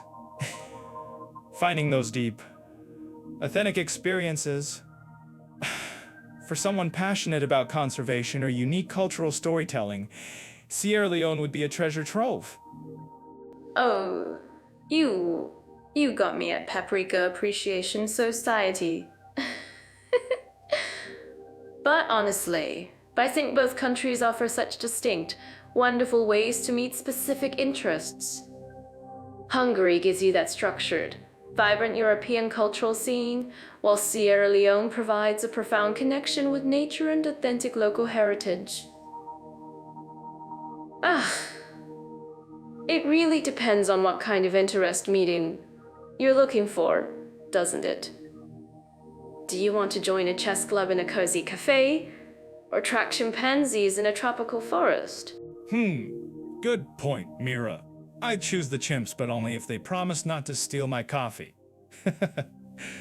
And if they can teach me a new joke, that'd be a bonus.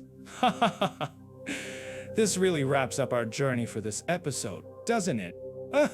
It does. What an incredible ride, learning about all the unique facets of these two amazing countries.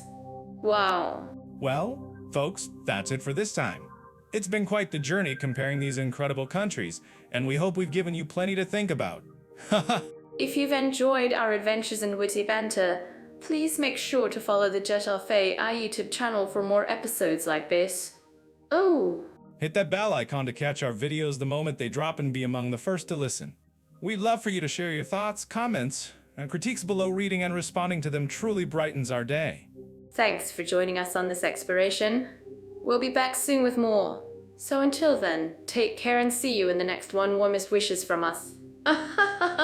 Don't forget to check out Jet Off AI for even more detailed insights into travel and culture. It's the place to go when your brain is buzzing with travel ideas. Oh. And remember, whether you're chasing thermal baths or tracking wildlife, there's a specific interest waiting for you somewhere. Go find it. Bye for now. Ah.